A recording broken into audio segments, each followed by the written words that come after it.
Almighty God, we give thanks to you, the creator of the universe, the most beneficent, the most merciful, and humbly beseech you to direct and prosper the deliberations of the members of this house here assembled for the advancement of your glory and the trust and welfare of the people of Trinidad and Tobago.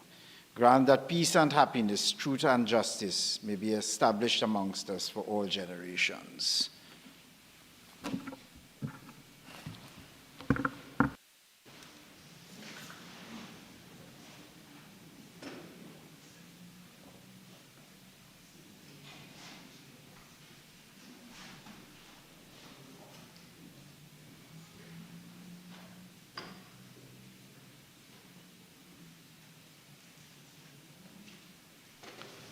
Announcements by the Speaker. Members, I am to announce that we have students from the St. Teresa's Girls Roman Catholic Primary School. I ask you all to give them a rousing welcome and to repeat that welcome as a mark of gratitude for the rousing and excellent performance they gave us lunchtime. Thank you very much.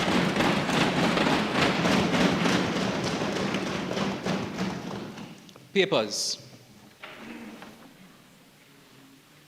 Minister of Finance. Thank you very much, Mr. Speaker. Mr. Speaker, I have the honor to lay the following papers. Papers 1 to 3, the reports of the Auditor General of the Republic of Trinidad and Tobago on the financial statements of the Children's Life Fund Authority for the years ended September 30th, 2014 to 2016. Mr. Speaker, I beg to move that papers 1 to 3 be referred to the Public Accounts Committee. Honourable members, the question is that papers 1 to 3 be referred to the Public Accounts Committee. All in favour say aye. Aye. Any against? The ayes have it. Leader of the House. Thank you kindly, Mr. Speaker. Mr. Speaker, I have the honour to lay on the table the following paper as listed on the order paper in the name of the Minister of Trade, Investment and Tourism for the annual administrative report of Export TT Limited for the fiscal 2021-2022. Thank you, Mr. Speaker. Questions on notice, questions for oral answer. Leader of the House. Thank you, Mr. Speaker. Mr. Speaker, pursuant to your ruling on the last occasion, the government will take steps to have the questions answered in writing, and we ask that this be done over the next week. Mr. Speaker. Thank you very much, Mr. Speaker. Mr. Speaker, the questions are on the order paper for oral response today. So I don't get it. I don't understand the standing order upon which my friend is moving for those questions to be answered in writing. The questions, as I have said, Mr. Speaker, are on the order paper for response today, and the opposition expects the ministers to account to the Parliament and the people of Trinidad and Tobago in accordance with the order paper. I thank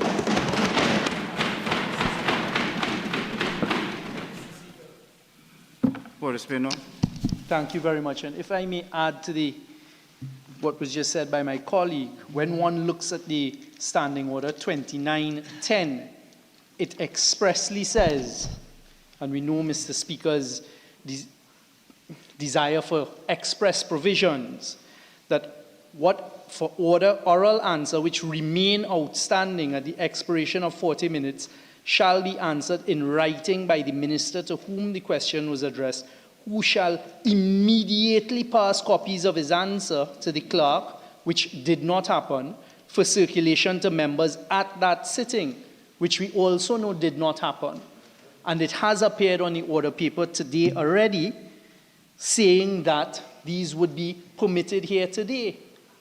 So is it that once again we have the government attempting not to answer questions, trying to hide behind written answers that the population would not see? All right. Now, I myself have looked at the standing orders because I only saw the order paper when I came in, when it was provided to me, I think might have been around 11 o'clock. I looked at the standing order. The problem I have with that, and I've heard you, because Standing Order 28, I think it's 2910, seems to be quite explicit that the answer must be provided immediately in writing. The problem with that is that it does not provide for a rollover to the next session. That's the problem with that. If you look at this way the standing orders are constructed, there is no provision which provides for an automatic rollover to the next session, right? Hang on. So I've looked at it. The way it is that at the end of the 40 minutes, and I think that the 40 minutes is provided for in the standing order to serve a legitimate public purpose. There must be a balance of time. If you look at the way the entirety of the standing order is constructed, no member is allowed more than 3 questions on any one day. Then there's the 40-minute limit. Then there's the provision for the application to be made for it to be rolled over. No, hold on. I'm just, for the Spain South, just bear with me. The reason for that is that if the opposition wishes to preserve its right to roll over the question, you have to be mindful of the expiration of time. And that's why the standing order is constructed that way, that it allows you to roll over the question if you make the application on a timely basis. So the balance to be struck, because this is about accountability, okay? Whether it is in writing or orally, you really don't lose anything. So I've looked at it. The onus is on the person asking the question before the expiration of time to make the application. You would recall that the chief whip, at the expiration of time, got up and made the application after time had expired and asked that it be rolled over to the next session. And my response was simply, okay, all of that would be well and fine if you didn't skip out the words in the middle of the standing order before the expiration of time. I think as responsible members, we have to find a just, expeditious, balanced, and proportionate approach to this that meets with the overriding objective of these standing orders to provide accountability, okay? It seems to me that the expectation, if the answer was not provided, was that you would get it in writing immediately. Right, so let's not stress on the word immediately, because it's consequenceless. The standing order doesn't say, the standing order doesn't carry a consequence for failing to provide it. For the Spain North, you are very familiar with the principle where a statutory duty is bestowed on a public official, but the statute fails to provide a penalty for breaching the statutory duty. Hold on, hear me out on this. The task of the tribunal or the body reviewing the breach of the duty is to determine primarily what is a proportionate response that meets with the overriding objective to achieve the purpose of the statute. So plainly, what happened was the relevant ministers did not provide the answers in writing. So what happens, yes, I heard you, but the problem with that is that there's a consequence provided for in the statute for your breach. And that's the problem. So it doesn't roll over. Yes, and that's why I'm trying to find a just, proportionate, equitable, and expeditious solution to this. Well, Leader of Government Business has said that the ministers will undertake to provide the answers in writing.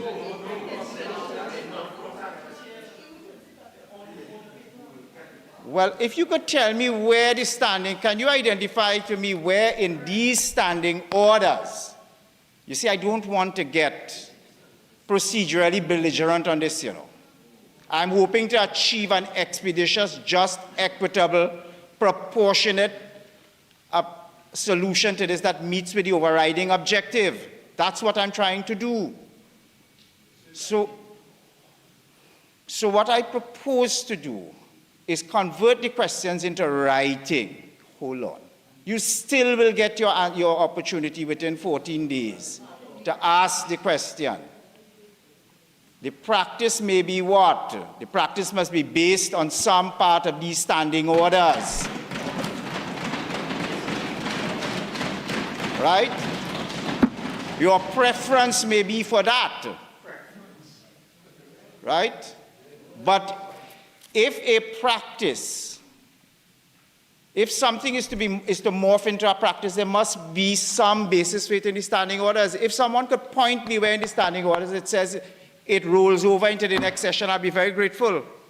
For the Spain North. Mr. Speaker. Yes. There's an order paper that was published in accordance with the standing orders of this Parliament that stipulates the matters to be addressed in this Parliament today. First and foremost, Mr. Speaker, with the greatest of respect, Mr. Speaker, on the last occasion, the government did not provide the written response. You have said, Mr. Speaker, a short while ago, that we will still get a response from the government, albeit in writing. But, Mr. Speaker, this is the business of the House, and this is the people's business who are looking on, and the people, they are viewing what is taking place, Mr. Speaker, and the government has to account to the people of Trinidad and Tobago. The ministers must be prepared to come and account to the people of Trinidad and Tobago in accordance with the standing orders, Mr. Speaker. And Mr. Speaker, very happy. Have a seat, have a seat. Have a seat. Have a seat. I'm standing, have a seat. I'm happy you said in accordance with the standing order. Point me to the standing order which allows the questions to roll over. Point me to it. Point me to the standing order. I don't want any inflammatory speech. Point me to the standing order. I'm going to have a seat. Hang on. I'm going to resume my seat. And I wish you to point me directly to a standing order which expressly provides for a rollover question. Mr. Speaker, we have an order paper, and the business of this House... Standing order. I'm not, have a seat, I'm on my legs. I'm asking for a standing order. I told you I do not wish to enter into a procedurally belligerent discussion here. I'm trying to find a solution that satisfies the delicate balance between adherence to the standing orders, parliamentary accountability. Okay? What I propose to do is to convert the questions for answers in writing, which you will still have your opportunity to ask your questions on within the 14-day period. How is that so unjust? That satisfies in a proportionate, just, expeditious, and balanced manner. Hang on a minute, leader of government business. The requirements, you see, the problem with that is the approach, the expiration of time. There is a process which you did not adhere to, but there's a consequence for that process here. There's a consequence for that process. A minute before, just simply ask for it to roll over. But there is no standing order which provides for an automatic rollover.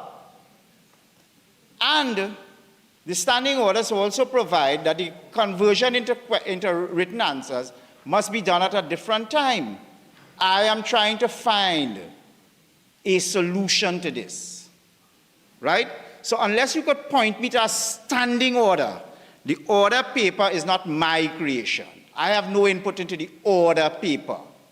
Okay? Let me make that abundantly clear. So the order paper is not a standing order. The order paper merely is a signal of what ought to be done. But it doesn't mean to say that anything finds itself on this order paper, if perhaps in an unlawful manner. Well, unlawful might be too much of a strong word, right? But if something finds itself on this order paper that ought not to be here, nobody's bound by the order paper. The procedural provisions which govern the conduct of businesses in this House is to be found here. So unless you can point me to a standing order which allows for an automatic rollover. I am trying to find a solution to this. Port of Spain North. Thank you very much, Mr. Speaker. Mr. Speaker, on a point of clarification, because we are looking at an interpretation of Standing Order 2910. It comes really in three parts. So it says, first of all, you have 40 minutes to answer the questions on the order paper, which we all understand because this is for oral answers to be done. The second part, which is the part that carries sanctions, is that if the questions are unanswered, the minister, not the member, the minister to whom the question was addressed shall immediately pass copies of his answer to the clerk for circulation to members at that sitting and for inclusion in the minutes of proceedings. If we pause there, Mr. Speaker, as Mr. Speaker is very familiar in interpretation, in the application of public law, and more importantly in this interpretation here, because it is not incumbent on us to move to the next part, which is for a member whose question hasn't been answered to then ask the clerk, without interrupting Mr. Speaker, and notify the clerk, look, I'd like to roll it over for answer on the next occasion. The question then becomes, what is the sanction for failure to provide the answer immediately? So, Mr. Speaker, that is the question. And then when you go to order, Standing Order 2, as Mr. Speaker is very aware, Standing Order 2, Part 4, you, in these circumstances, have the right to regulate it. So is it that we should now call upon those ministers to be sanctioned, as opposed to, as Mr. Speaker has quite rightly pointed out, this is all about transparency, the provision of accountability, etc. The ministers would have come prepared 2 days ago to answer the questions. They're now saying they have the answers in writing. Mr. Speaker, I would respectfully suggest that in the exercise of your powers to avoid all of this today, just allow the provision of the answers today in writing. Everyone now has it pellucidly clear what must happen on the next occasion for us to indicate to the clerk that we want to roll over our questions to the next occasion. I saw the Leader of Government Business trying to get my attention. Leader? Thank you, Mr. Speaker. Mr. Speaker, we were guided by the deliberations that occurred on the last sitting of the House of Representatives. The impression that the opposition is trying to give is that we are trying to avoid answering the questions. That is the furthest thing from the truth. We are prepared to circulate the answers in writing. We have asked for it to be done at the next sitting of the House. What is so difficult about that? This has nothing to do with avoiding people on their legs. We can't have to. All right. Leader of Government Business, I hear you on that. All right. Mr. Speaker, I asked to be recognized. You didn't.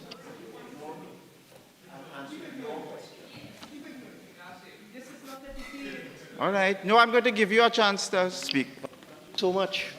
I'll answer the question that you asked about 7 times. Where in the standing orders is this matter dealt with? When one looks at Standing Order 2910, there is no requirement for the member to ask the Speaker for rolling over of the questions. The member is required to ask the clerk, and I'm informed by the opposition chief whip that he did speak to the clerk before the expiry. Hold on, that's point 1. So that's then 2910. That is the answer to your question. The member does not have to speak to you, Mr. Speaker. He speaks to the clerk, and he said he did. Hold on. Then there's another, there are more standing orders. Yes, hold on. So why was I not told about this? Why was I told something expressly different? That no application was made to the clerk. Why was I told this differently? And why, when I asked the member for Ruka Lupino in open session in the House that the time was expired, he did not draw to my attention just now.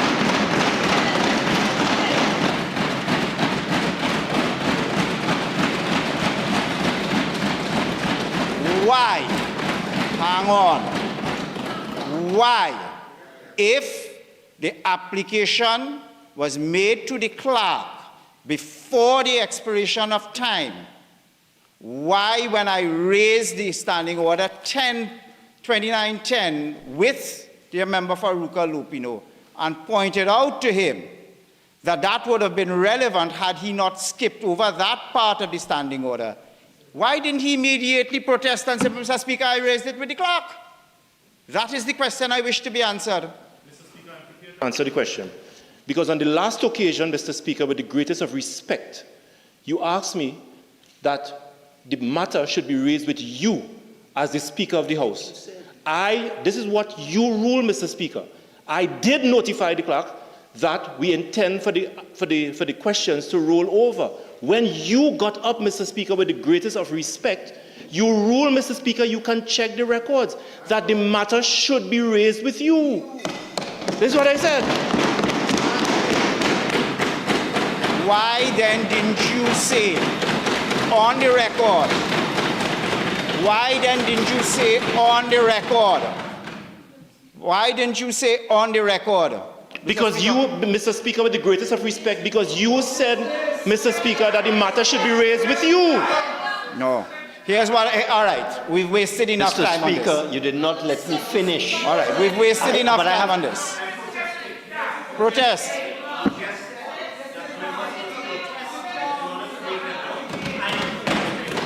I think I have this gravamen of your point. Mr. Speaker, you have to look at Standing Order 2, 2, and 2, 3. Yes. Standing Order 2, 2, and right. 2, 3. Have a The seat. practice of the House. I have that. Have a seat. All right, here's what I propose to do. Here's what I propose to do. I propose to order the answers in writing within 7 days of today's sitting. That's what I propose. So all the unanswered questions, the answers are to be provided within 7 days of today's sitting. That is my ruling. Speaker, can I get some clarification? Mr. Speaker, can I get some clarification on your instructions? On your ruling, Mr. Speaker? Yes. Mr. Speaker, can you, and we stand to be guided. Mr. Speaker, both of us can stand. Thank you very much, Mr. Speaker. Yes, they recognize that. Thank you very much, Mr. Speaker. Mr. Speaker, you've just ruled that the answers to the question are to be circulated in 7 days. Mr. Speaker, the opposition will be grateful if you can point us to the standing orders upon which this ruling is given. Same standing order, which both Port of Spain North and Diego Martin Northeast exhorted me to use the residual power. I'm trying to find a just, it is tiresome to the point of wearisome to have to repeat these words. We are trying to find a solution to the overriding objective. I could be as belligerent as everyone else in this House, both sides, and simply say that I'm not doing it. And you know what is the consequence of that? Because you're not left remediless. These standing orders provide you can simply refile the questions on notice. It simply provides that. All right, okay, that's enough. Whoever is shouting that, that's enough. Right?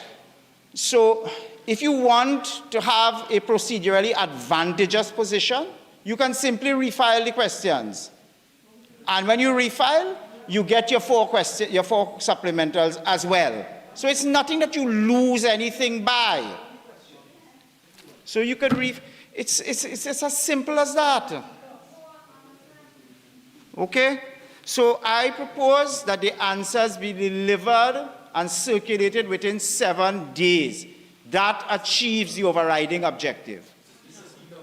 For the Spain North? The Speaker has ruled, and the Speaker has pointed out, Mr. Speaker, Standing Order 2914, in accordance with Standing Order 2914, I would like to withdraw questions 22, 23, 24.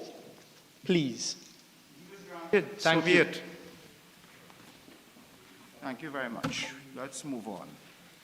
And Mr. Speaker, so the other questions on the other people, in accordance with the same standing order, 2914, we wish to request withdrawal of the questions, and we'll, yes. See how easy it's done when you make practical use of the standing orders? We would not have wasted 20 minutes. All right, leader of government business. All right, let's move on.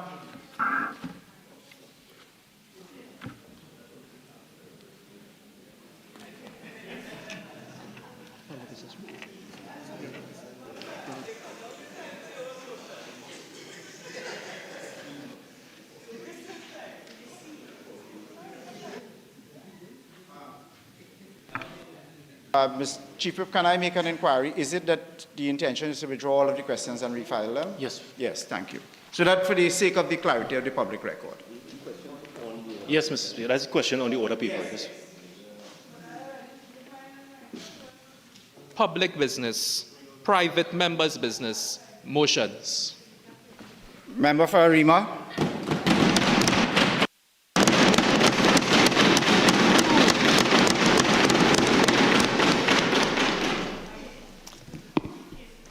Thank you very much, Mr. Speaker. Mr. Speaker, I beg to move the following motion standing in my name. Whereas the conduct of the foreign relations of the Republic of Trinidad and Tobago is vested in the executive and must be exercised in accordance with the Constitution, the United Nations Charter, and the principles of peaceful settlement of disputes, respect for sovereignty, non-intervention, and prudent diplomacy. And whereas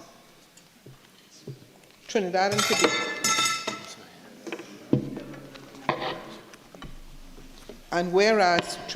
Tobago's national interests, including citizen safety, regional security, trade, aviation, fisheries, and energy cooperation, are directly affected by relations with the Bolivarian Republic of Venezuela.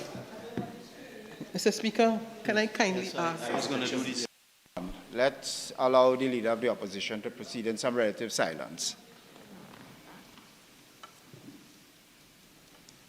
And whereas recent developments have given rise to an impasse between Trinidad and Tobago and Venezuela, risking adverse consequences of our economy, national security, and international standing. And whereas public statements attributed to the Prime Minister regarding these developments have been viewed as inflammatory and injurious to the reputation and interests of Trinidad and Tobago, generating public concern and diplomatic unease.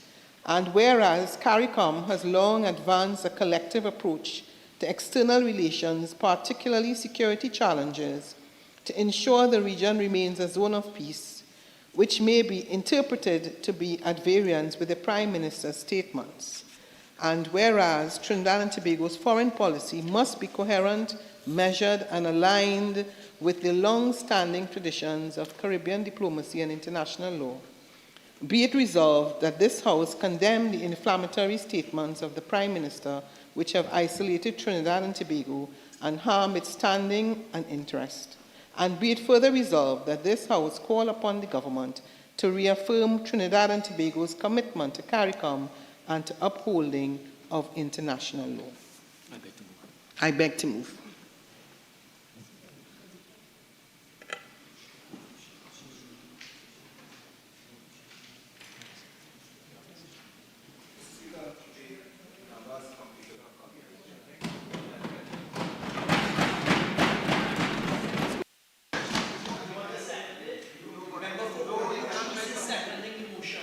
No, I think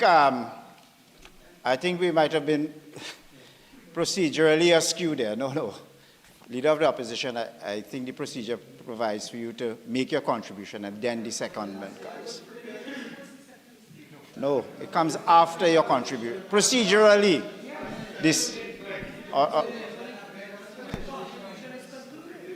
right.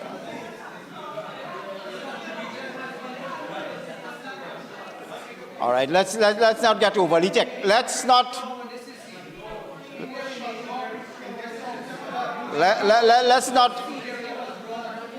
let's not adopt an overly technical procedurally.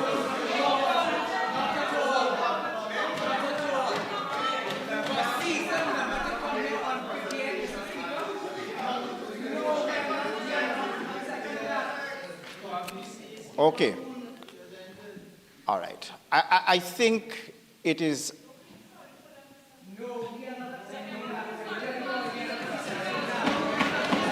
I think it's counterproductive.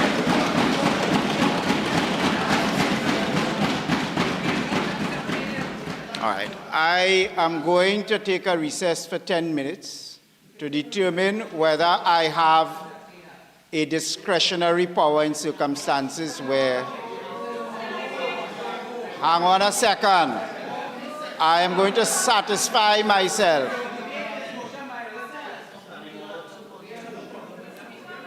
I am going to determine whether or not procedurally I have a discretion in the matter. Provided for. All right, so we're going to return at 2:15. Thank you very much.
Honourable members, when we took the break, I sought to ascertain whether or not some sort of discretionary power exists here.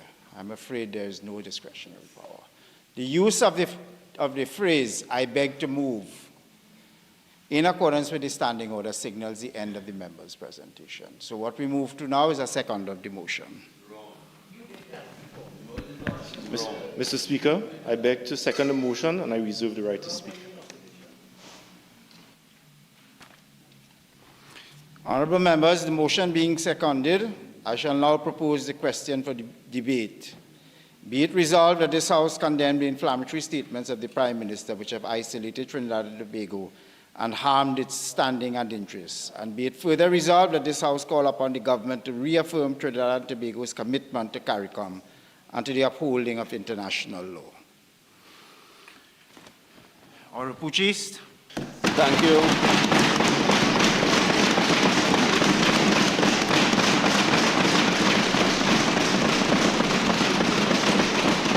Thank you. Thank you very much, Mr. Speaker and colleagues, for the warm welcome at this early arrival. Mr. Speaker, you will forgive me if during my presentation, my assistants, my personal assistant may have to produce records and documents during my presentation, since nothing prepared me for this. Mr. Speaker, it is remarkable that a member with decades of experience in the House would crumble and collapse on a first private motion in the 13th Parliament of the Republic of Trinidad and Tobago.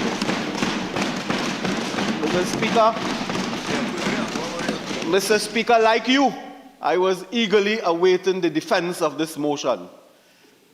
And I became more anxious when I took note that the aquarium was placed in front of her to give us that eloquent presentation on these recitals before us. But, Mr. Speaker, the rules are the rules, and we abide by the rules of the House.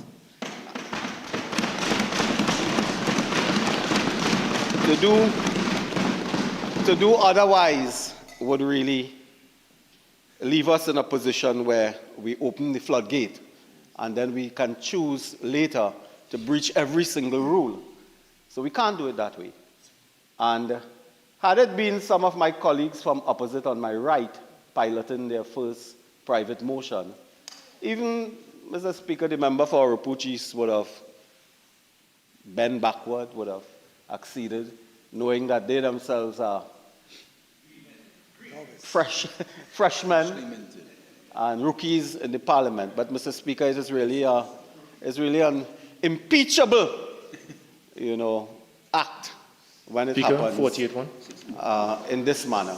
Yeah. Move on, Rapuchis. I will move on because I do have some notes before me. Mr. Speaker, the first question I ask is, how did a motion like this rear its ugly head? This motion before us, as the member did read, alone, is frivolous, vexatious, full of contempt, Mr. Speaker, not only in the wording, but in the timing. So it is not only a contempt in the wording, it is in the timing as well. 6 months, 7 months into a government, and this motion rears its ugly head. Mr. Speaker, let me begin at the beginning. I wish, Mr. Speaker, as has been done before in this House, to address a procedural matter immediately, and I beg to move that the motion be amended by deletions, additions, amendments, pursuant, Mr. Speaker, in accordance with Standing Order 42.3. I wish to amend motion number 1. Mr. Speaker, I wish to amend this offensive motion pursuant to the Standing Order, again, which we are operating with today, and we hold firm to that. And, Mr. Speaker, I have circulated my amendments to your good self and to the Clerk of the House, pursuant to the Standing Order, as was done before by the member for Diego Martin Northeast, among others. Mr. Speaker, I will take you through the amendments that I wish to propose. In the first recital, first paragraph, I wish, Mr. Speaker, to insert the semicolon after in the second line after the word executive. Therefore, the first recital will now read, whereas the conduct of foreign relations of the Republic of Trinidad and Tobago is vested in the executive, full stop, and we delete and must be exercised in accordance with the Constitution, the United Nations Charter, and the principles of peaceful settlement, disputes, respect for sovereignty, non-intervention, and prudent diplomacy. The first recital will now end with a full stop in the second line after the word executive. Mr. Speaker, I propose for the second recital, Mr. Speaker, in the second line to insert after the word "are" the word "not."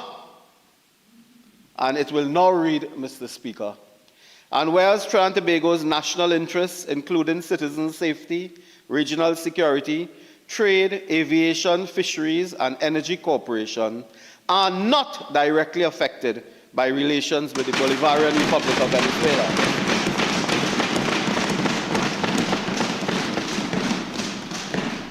Mr. Speaker, in keeping faith with this sacred Standing Order 42.3, I propose at the third recital to amend the first and second lines as follows. In the first line, after the word "have," delete "given rise to an impasse between Trinidad and Tobago and Venezuela." Delete in the second line "risking." Therefore, the amended recital will now read, and whereas recent developments have not resulted in adverse consequences for our economy, national security, and international standing.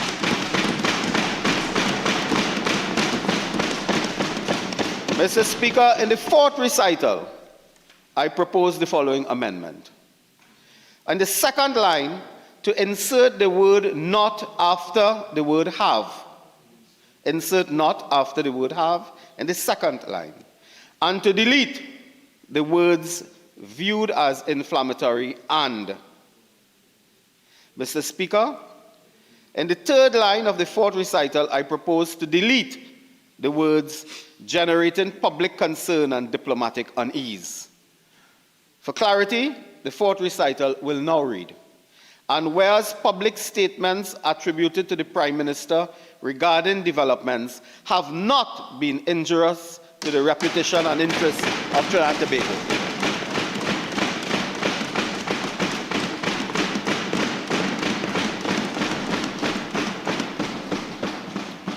Mr. Speaker, in the fifth recital, I propose to delete it all.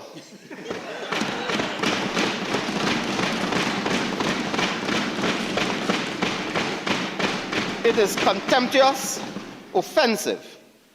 I propose to delete it. Mr. Speaker, in the sixth recital, the fifth having been deleted, I propose the following, Mr. Speaker. To delete in the first line of the fifth recital the words "must be," and insert before coherent the word "is," and after coherent "and." And to delete the entire second line, delete "and" aligned with the long-standing traditions of Caribbean diplomacy and international law. Mr. Speaker, the short recital will then read, and whereas Trinidad and Tobago's foreign policy is coherent and measured. Semicolon. As you say, full stop, but semicolon. So, Mr. Speaker, in the next recital, it will be 1, 2, 3, 4, 5, 6, 7. Seventh recital, I propose, Mr. Speaker, to delete the words in the first line, condemn the inflammatory statements of. And I want to insert, after the word "house," note that the actions of the government, and I also want to delete the words in the second line, "Prime Minister which," the second line, "Prime Minister which," and insert after "have" the word "not." I've circulated these, so we are very clear on it. Mr. Speaker, the recital will now read, "Be it resolved that this House," the resolution, "be it resolved that this House note that the actions of the government have not isolated Trinidad and Tobago and harmed its standing and interests."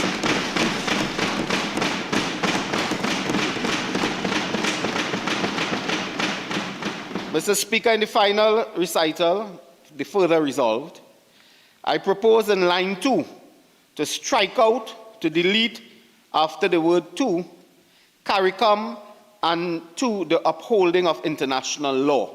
Delete CARICOM and to the upholding of international law, and insert fighting transnational crime and narco-trafficking through cooperation with all our allies.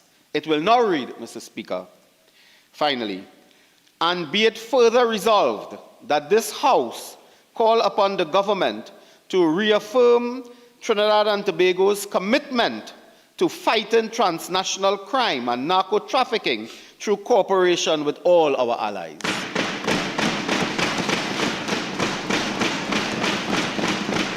Mr. Speaker, I propose these amendments humbly. I beg to move these amendments. Mr. Speaker, point of order. 42.1, 42.2, 42.3, in particular in 42.3, an amendment may not be a direct negative, and an amendment does not, in the opinion of the Speaker, materially alter any principle embedded in the original motion of or the scope thereof. This amendment, as far as I am concerned, and I'm asking for a ruling from you, Mr. Speaker, 42.1, 42.2, 42.3. I am of the clear view, and I think anybody will understand, this is a direct negative. It is no longer allowed in this House. I ask for a ruling from you.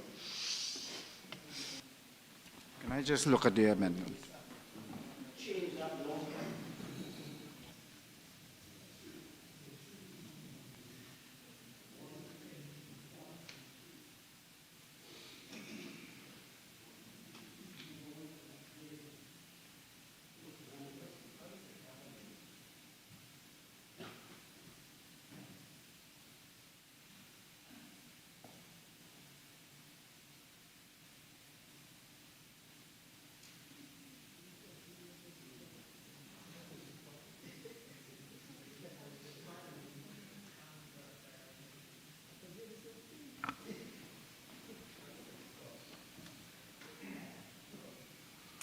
I don't think it materially alters. I think the substance of the motion remains. And I don't think it's a direct negative.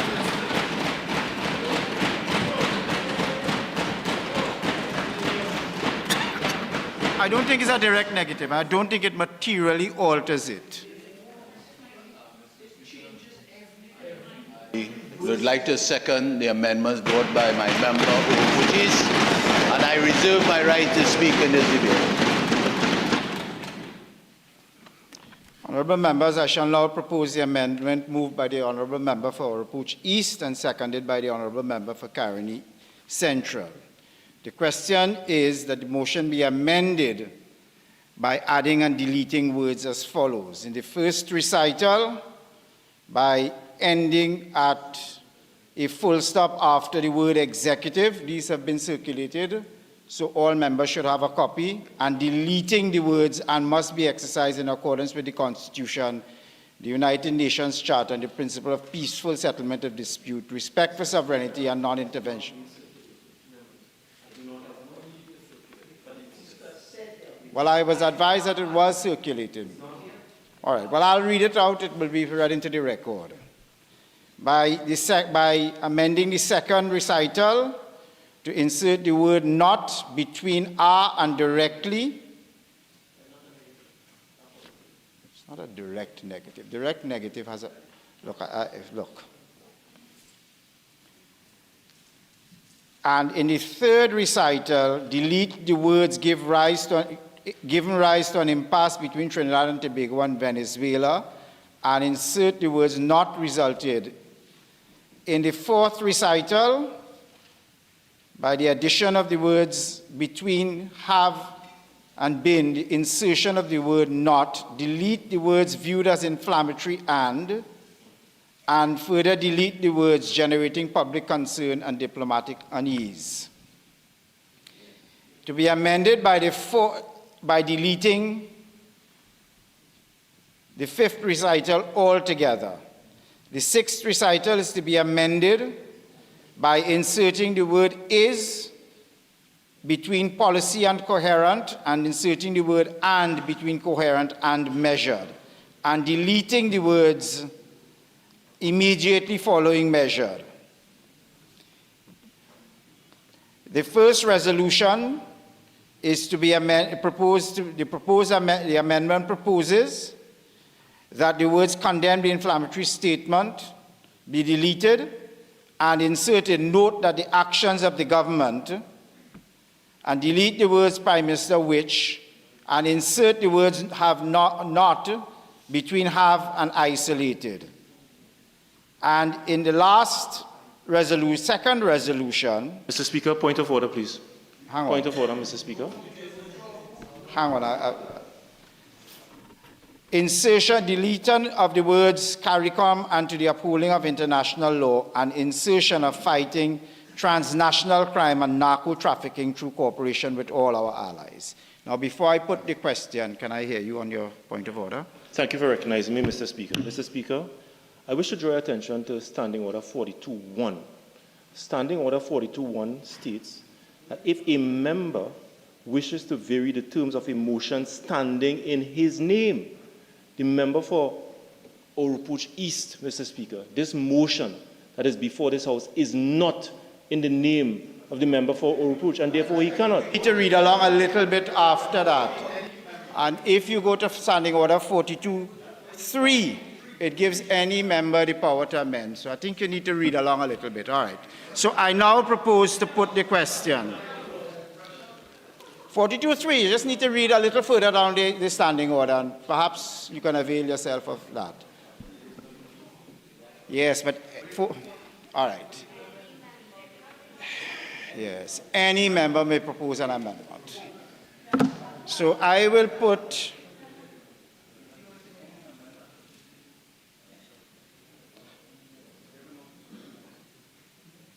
Mr. Speaker, yes. The government proposes that we take a division on this amendment, please.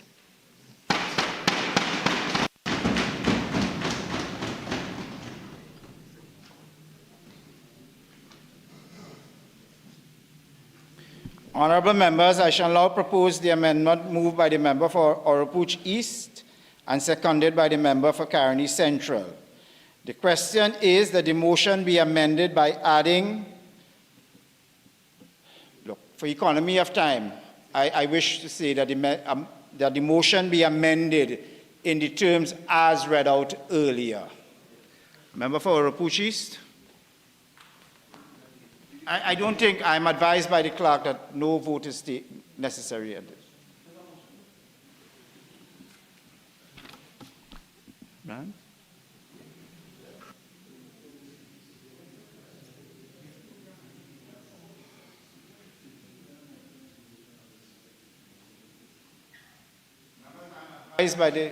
By the clerk that at this stage the question on the amendment is not put. It is put after the member finishes his contribution. Thank you, Mr. Speaker. Thank you, Mr. Speaker. Mr. Speaker, as are we allowed to speak order on the amendment? I'm on my legs. Yes. What is the standing order? You said yes? Member for Oropouche.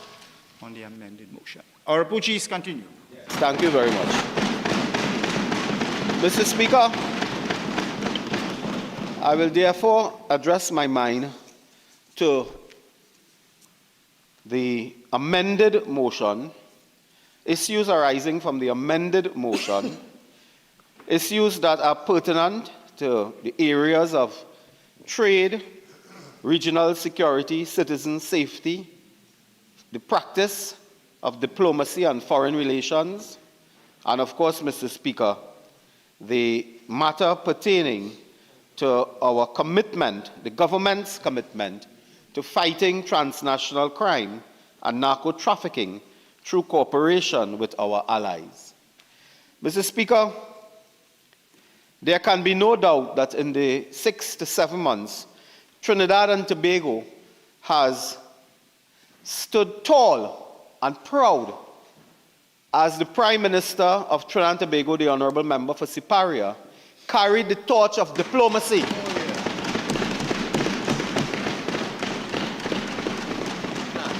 Goodwill. And, Mr. Speaker, conducted herself on behalf of the government with a measure of dignity and integrity uncommon for the last 10 years or so. Mr. Speaker, foreign relations is indeed vested in the executive, but the Prime Minister and head of government, and in some political structures, President, they take that extra duty, task, and responsibility to image a nation, to build the values and share the characteristics of a nation when they lead, when they exert executive authority.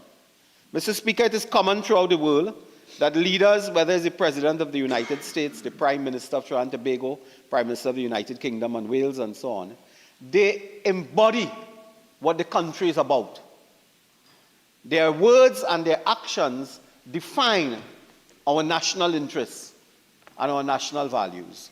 And Mr. Speaker, since coming into office, the Prime Minister of Trinidad and Tobago, the member for Siparia, has led from the front and has participated in the global arena to advance our nation's interests, certainly as it relates to security. Mr. Speaker, there is no need to repeat. We have heard it time and time again, and all members are aware of the serious repercussions this country faces as it relates to narco-trafficking, to drugs, to the illegal importation of arms and ammunition, Mr. Speaker. And the Prime Minister has been working with our leading ally, the United States of America, and their government to combat narco-trafficking. Mr. Speaker, there are those who reflect and speak of the CARICOM as a zone of peace, but it is a zone of peace for narco-traffickers. It is a zone of peace for human traffickers. It is a zone of peace for the criminal elements. But it is no longer so. Today, Mr. Speaker, if we look at the data, the reduction in criminal activity, the reduction in murder, we are still not satisfied at all with the crime statistics. But if you look at the declining pattern, it has to do with the Prime Minister building our alliance with the United States and other governments. So, Mr. Speaker, on that front, the Prime Minister has defined the government as strenuously against the criminal elements both in Trinidad and Tobago and in the region. Because the importation of illegal weapons and so on, Mr. Speaker, the passage of drugs through the Caribbean is a regional challenge. It's not just a national challenge. It has to do with push and pull factors, as they call it, across the region, and particularly in some cases on the South American continent. And the Prime Minister has been leading the charge. Just a couple days ago, I believe the highest ranking military commanding officer, the chairman of the Joint Chief of Staff, visited Trinidad and Tobago, met with the Prime Minister, the Honorable Member for Tanapuna, Minister of Homeland Security, Member for Toko Sandigram, the Minister of Defense, the Acting Minister of Foreign Affairs, Member for Cuba South, and others, Mr. Speaker, the Attorney General, to discuss regional security. So how can anyone argue that we are not taking steps and advancing issues of regional security or exposing the country to threats without doing anything, Mr. Speaker? That was a very, very important and signal meeting. Mr. Speaker, I will come in a bit to the issues of the Bolivarian Republic of Venezuela. I'll come to that in a few minutes. But, Mr. Speaker, the recent developments have not resulted in adverse consequences for our economy, national security, and international standing. How can someone argue otherwise? What national standing has been lost? What international agreement have we violated? We have stood firm and committed to our agreements. In fact, we are committed certainly to certain agreements and international treaties and so on that the former government feebly sought to advance. They could not advance certain matters as it related to de-risking and factor and the status of our country's financial system and so on. They could not in 10 long years. We have taken steps to do that so that we are akin, we are coherent, we oblige with our international commitments. In fact, Mr. Speaker, I want to go further to say that the member for Tabakit, not in the House today, he's on public government business, has been so far one of the most hard-working Minister of Foreign and CARICOM Affairs this country has ever seen. While we are sleeping, he's waking in another time zone, working with our international partners far and wide to ensure that we can attract investments. So the matter of trade arise. The matter of trade arise. What has gone wrong in 6 or 7 months with trade? Nothing. In fact, Mr. Speaker, there is in the last 6 months or so major advances made by this government as it relates to matters of trade, Mr. Speaker. Major advances. Mr. Speaker, we have been signing memoranda of agreements on various trade-related matters. We have been advancing, Mr. Speaker, our cooperation with our CARICOM partners. We have been doing that, Mr. Speaker. And I can just take you, Mr. Speaker, briefly to a couple of those issues, because we are arguing that Trinidad and Tobago's national interests, including trade, are not directly affected with any relationship with the people and government of Venezuela. Mr. Speaker, it was in June, as soon as we got into office, the Ministry of Trade, Investment and Tourism developed its immediate economic action plan, an immediate economic development action plan. They developed that by June 2025, Mr. Speaker. We have seen export growth. We have appointed an export leadership team. Mr. Speaker, an exporter performance and reporting management system has been established in August 2025 to track the progress of each exporter's performance, their work across the world, the growth of the sector, to assist with targeting international markets. The distinguished Minister of Trade, Mr. Speaker, the Honorable Senator Karma Maraj, has visited the Far East, flying the flag of Trinidad and Tobago, seeking investments and cooperation. Mr. Speaker, we have embarked on phase 1 of the National Trade Strategy, completed a strategic framework developed for development. Mr. Speaker, we have had trade missions in June 2025 to Curacao, to Guyana, to Suriname, all of this in 6 months. Trade missions led by the Minister of Trade. Mr. Speaker, we have been participating in trade fairs. We have been participating in major food and beverage shows, highlighting the products and the companies from Trinidad and Tobago. We have completed trade agreements with Chile, a partial scope trade agreement scheduled to be signed on October. It was signed, Mr. Speaker, in October 2025. The general framework agreements prepared. We have had major expansion of CARICOM Colombia Agreement on Trade, Economic, Technical Cooperation of which Trinidad and Tobago participated. We have initiated a buy local campaign to boost domestic consumption. Mr. Speaker, it's all happening in the Ministry of Trade. So how can one suggest that somehow our trade relations have been affected? In fact, Mr. Speaker, Minute. Yes, please. Thank you. Mr. Speaker, this is an interesting point. Mr. Speaker, that's an interesting point that my time has been calculated Mr. Speaker, unlike the member for Arima, I did not rob myself, but a significant amount of time was spent, I believe, on the amendments. Mr. Speaker, I will leave the matters of trade for other speakers, the matters of national security. And I will just focus very briefly, Mr. Speaker, to indicate that the motion speaks to the work of the Prime Minister and the government. Mr. Speaker, the amended motion speaks to the work of the Prime Minister and the government on international trade, on security.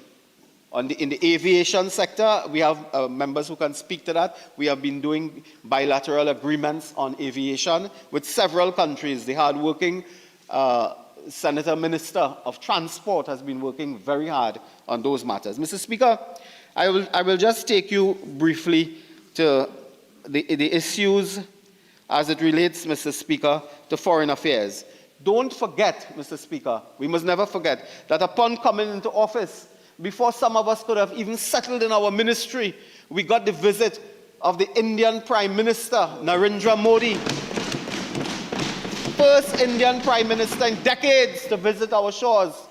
The opposition was so happy when he was here. Mr. Speaker, and that promoted cooperation in health, in sports, in diplomacy, in capacity building, in tertiary education, skills training, renewable energy, Mr. Speaker. We have had memoranda of understanding with China, with Panama. And of course, the Prime Minister in September recently led a delegation of ministers to the United Nations General Assembly. Apart from her path-breaking speech at the Assembly, the Prime Minister journeyed, I believe, by train.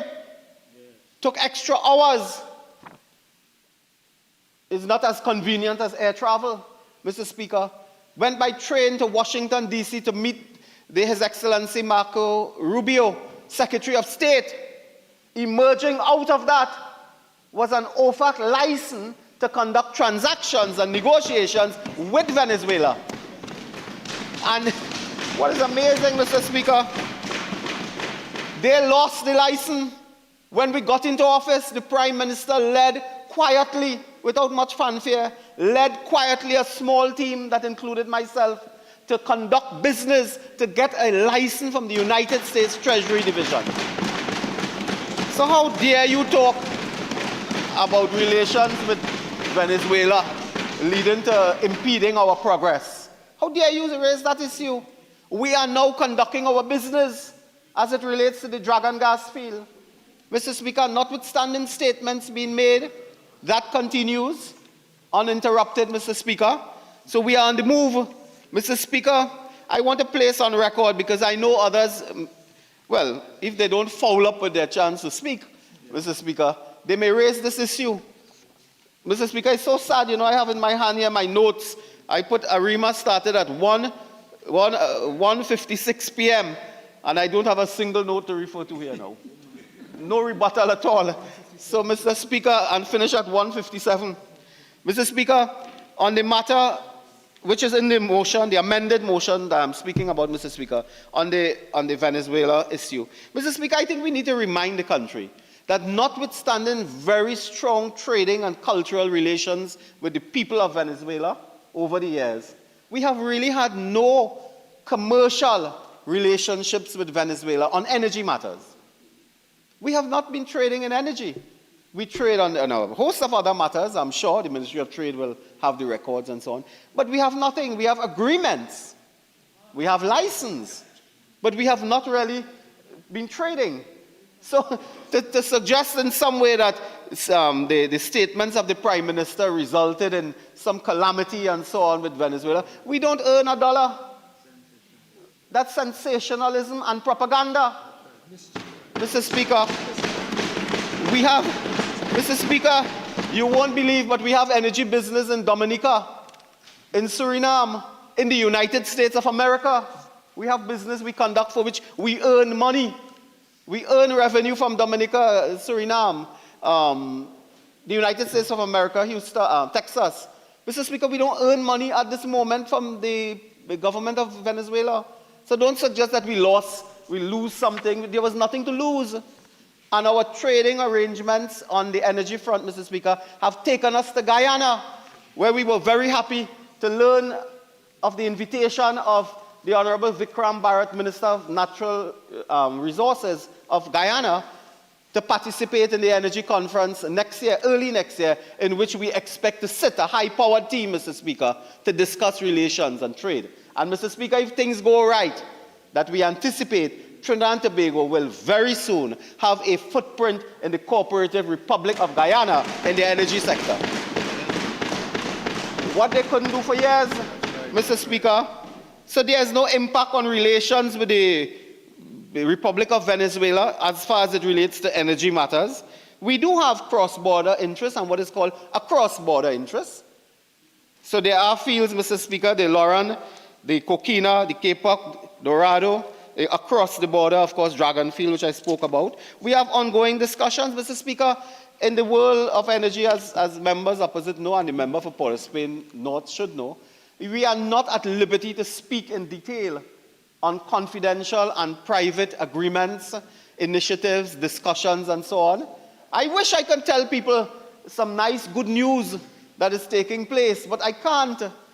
I just can't give details of some good news at this time because we are in the process. A lot is happening. There are a lot of moving parts, and I can't divulge, but there's good news. As soon as we have something that we are authorized to speak on, we will speak.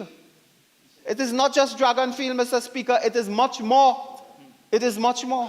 We have been able to attract in our first few weeks, conclude negotiations with ExxonMobil, one of the largest oil and gas companies in the world, for a deep water block. We have just completed a bid round in which we expect in a few days to complete negotiations. Well, ultra, Mr. Speaker. And we have now concluded negotiations. We are concluding negotiations on with the third largest national energy company in China to have them come also and look at the deep water province in Trinidad and Tobago. So, Mr. Speaker, all of that happens in 6 months. Apart from that, there was a mistake the former member for Port of Spain North made in going to cabinet that was going to cost the taxpayers $7 billion. We corrected it. We corrected it. It was a mistake pointed out. He said that it was a mistake, and he took a note to cabinet. Of course, I don't know, you can't blame everybody. So, Mr. Speaker, we corrected that. So if you look at the progress in the energy sector, what relationship with Venezuela has impaired what? Impede what? Done what? Every single day, oil and gas companies come to Port of Spain seeking out myself, the member for Point Fortin, and of course, privileged to have meetings with the Prime Minister, looking for investment, giving their investment profile. Next year, I believe, I can't say this, I hope, I think 10% of the global capital investment of BP will be made in Trinidad and Tobago next year. 10% of their global investment will go to one country, Trinidad and Tobago. Yeah, that is the performance we are looking at. We know we are in a little, what we inherited was declining oil and gas. We have been able to move in 3 or 4 months or so to an increase in oil production by about 8% and gas by about 6%. We are tracking upwards. And I don't want to mention again, which we have done before, Mento, SIP, and so on. The member for Port of Spain North, St. Anne's West, I suspect, will want to beat his chest over some of those matters and so on. But the country benefits, Mr. Speaker, and we have been able to have negotiations on amending certain arrangements and so on so that we can ensure an expansion in gas. And that's why we call it, Mr. Speaker, we call it Manatee Plus. That gas field, we have been able, with our work negotiations, to increase the production of gas by 10 to almost 25%. We did that. It's called Manatee Plus. So, Mr. Speaker, there is no issue here that relations with Venezuela or any statement that of the ongoing issues. But, Mr. Speaker, those issues have to do with narco-trafficking, human trafficking. This is a bloody country. The highest murder rate was a couple of years ago, 624, I believe. How can you come into power and leave that unattended? We had to work with our partners, and the Prime Minister had the courage. She had the boldness, the strength, Mr. Speaker, to take action. And Mr. Speaker, as I have said in the amended, amended motion, Mr. Speaker, we are proud within the Caribbean to have taken that leadership. Do you know, I want to congratulate the member for Tabakit, of course, is on business. But was it yesterday, Thursday? I think Friday was elected on Thursday. Is it? Mr. Speaker, in St. Vincent and the Grenadines, we want to congratulate the new government of St. Vincent and the Grenadines, led by Dr. Godwin Friday, in a landslide victory. Mr. Speaker, the outgoing Prime Minister, unless I'm mistaken, I think he got 1 seat. Huh? His own. Mr. Speaker, the skin of his teeth, he remained. Mr. Speaker, and do you know some of those negative comments about Trinidad and Tobago foreign policy emanated from the former Prime Minister of St. Vincent and the Grenadines? The people punish him. The people punish him for referring to Trinidad and Tobago in that way. He condemned the Prime Minister of Trinidad and Tobago on some of her actions and so on, because they don't support that action to stand against the drug traffickers. He paid the ultimate political price of being devastated. And other CARICOM leaders, I mean, I don't get involved in foreign affairs, Mr. Speaker, and I certainly cannot say anything to CARICOM leaders. But I think they should take a note of what happened in St. Vincent and the Grenadines, to understand that the people of Trinidad and Tobago and the CARICOM people are now fed up of drugs, of murder, of crime, and will want to take strong action with our allies to deal with that problem. So, Mr. Speaker, the point I'm making is that the conduct of the government has led to advances in trade, has led to advances in energy, has led to advances, Mr. Speaker, in regional security. Mr. Speaker, nothing we have done has impeded our trade relations, our foreign relations. On the whole, Mr. Speaker, the diplomatic community in Port of Spain are excited. They're excited. And they line up, Mr. Speaker, at our doors. Sometimes I have to apologize profusely to excellencies in the diplomatic corps, because I just don't have the time to meet everyone and to sit, to discuss projects and policy with everyone. But they are excited. They are knocking, some of them may be kicking down the doors to meet some of us, Mr. Speaker, and we can't. So there is no lack of interest. There's no impediment that could be linked to the conduct of the government at all, Mr. Speaker. If anything, we have seen extra interest now that the government has changed. They recognize that this is a government of competence, a government of efficiency, a government that is accessible. Mr. Speaker, again, I don't want to say anything, private, confidential business, but Mr. Speaker, the energy leaders in the country, private energy companies and so on, leaders, they are amazed sometimes. How much minutes do I have left? Minutes again. Mr. Speaker, they are amazed sometimes with how quickly this Minister of Energy responds to their questions, their queries, their requests for meetings and so on. They are amazed with how quickly, in real time, we accommodate them to discuss business. Even if we don't conclude or we may not resolve a matter, we are in touch with these matters often, Mr. Speaker. One company sent the Prime Minister a letter a Thursday night. Could you believe a Thursday night? By Friday, the Prime Minister organized a meeting for that company to discuss their matters. Where in the world that happens? When they were in office, Mr. Speaker, you write them 6 months later, you can't get a response. Mr. Speaker, they couldn't dream. In fact, ExxonMobil said in their statement, Mr. Adel, I believe, at the Diplomatic Center, he said Trinidad and Tobago is now the gold standard for the pace of negotiating energy agreements. We are the gold standard. So, Mr. Speaker, I'm almost tempted to say I beg to move. But, Mr. Speaker, these are the issues that are before us in our amended motion that we have placed on the table. I ask our colleagues to look at the amendments, to discuss, and to condemn any attempt by the opposition any attempt, reprehensible attempt, to paint the government in a negative light as it relates to foreign relations, as it relates to our relationship with the people of Venezuela. We have been close to the people of Venezuela historically. Many of us have been very, very close. Mr. Speaker, with those few words, I thank you.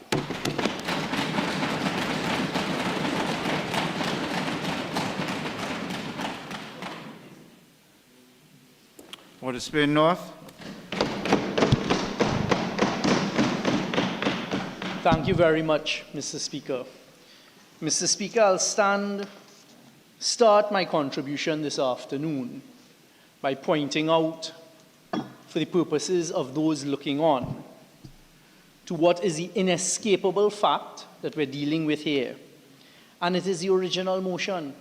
So all of the grandstanding, all of the potential wasting of time to seek to amend the motion that we heard from the member for Oropouche East is of absolutely no moment as it currently stands. What we're here to debate is the original motion. And I actually felt sorry for the member for Oropouche East here this afternoon, because it is clear to me and to the rest of the population that are looking on over the past few months that what we just heard there was nothing but a pitiful plea to his absent leader to keep him in his portfolio, which is the Ministry of Energy. But having said that, this motion in its original form, and even in the attempts to truncate it and to rip it apart, remains a motion that is all about foreign affairs relations, the very important art of diplomacy, because without diplomacy, countries end up in problems. And today, I plead to my colleagues from Tobago West and Tobago East, take care of your own business, because those that are surrounding you and sitting to your left and in front of you are not looking after Tobago in the realm of foreign affairs, as we're all discovering. Trinidad and Tobago, Mr. Speaker, despite our stature in the world of diplomacy, physically are two very, very small rocks in the global scheme of things. And that is what makes the art of diplomacy all the more important to us. And that is why we should ground ourselves, as we've done for decades, in the United Nations and in the importance of the bodies like CARICOM and even CELAC. So I think it would be fitting just to put us back in context, Mr. Speaker.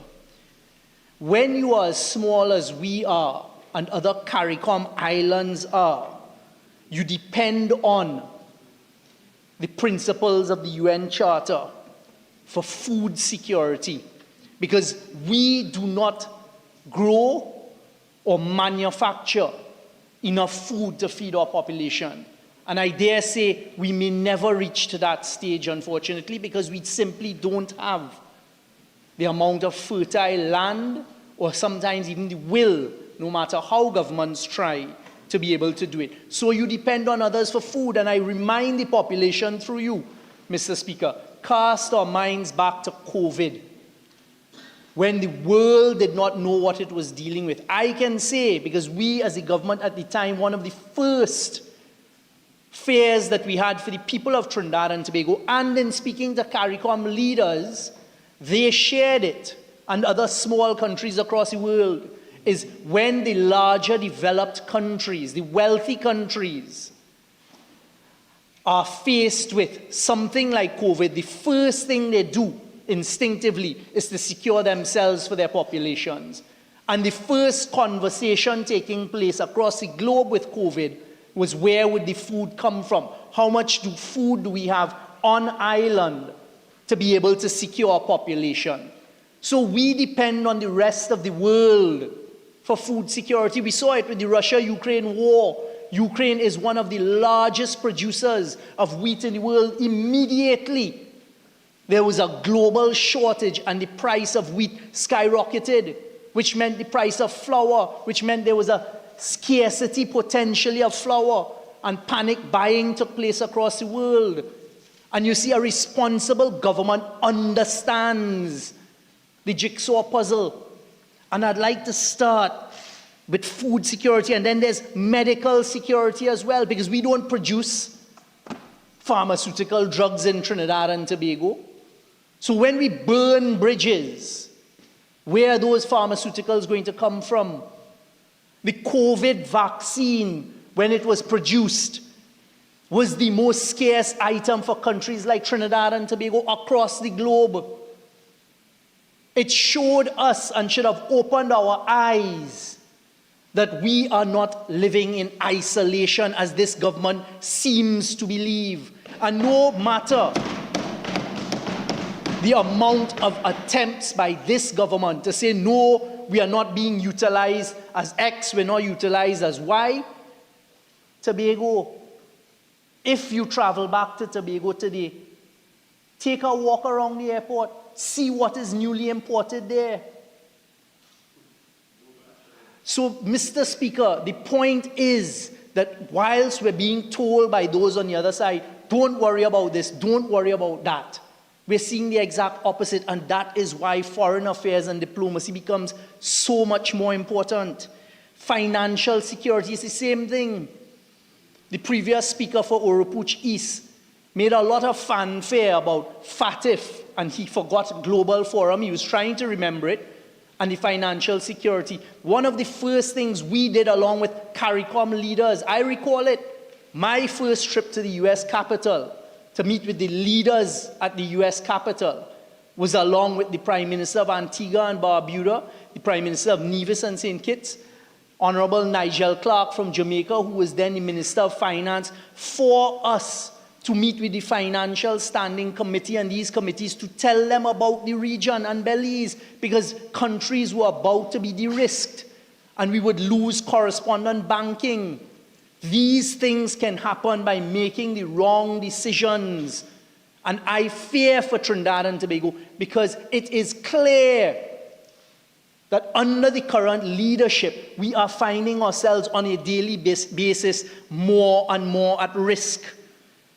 The economy depends on trade. CARICOM is the most important trading bloc for our manufacturers. Our largest ally and most important ally, as we here on this side would hastily admit to, is the United States. We sat in many, many meetings. And ironically, I heard the member for Oropuch East try to wriggle his way in and rewrite history by saying he was present when the Prime Minister went by train to Washington, D.C. to negotiate. You weren't. Quite simply, you weren't. Also, the country is seeing that, unfortunately, and I said I feel sorry for the member for Oropuch East, unfortunately, he is being left out of those decisions. He talked about the OFAC license, and I'll get to that.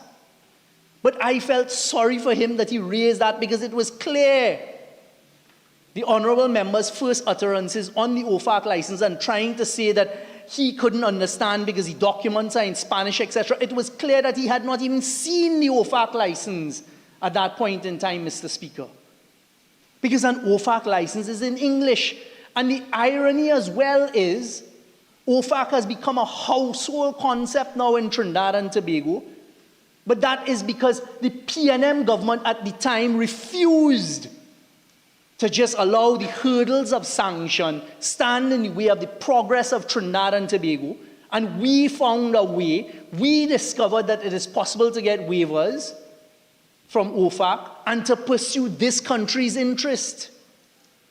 And that is what we did by using the skillful art of diplomacy. And it is important to utilize this afternoon, Mr. Speaker, because we on this side always seek to ensure that the population is part of the conversation. And I want to start with an important document dated 1945 from San Francisco the Charter of the United Nations and the Statute of the International Court of Justice.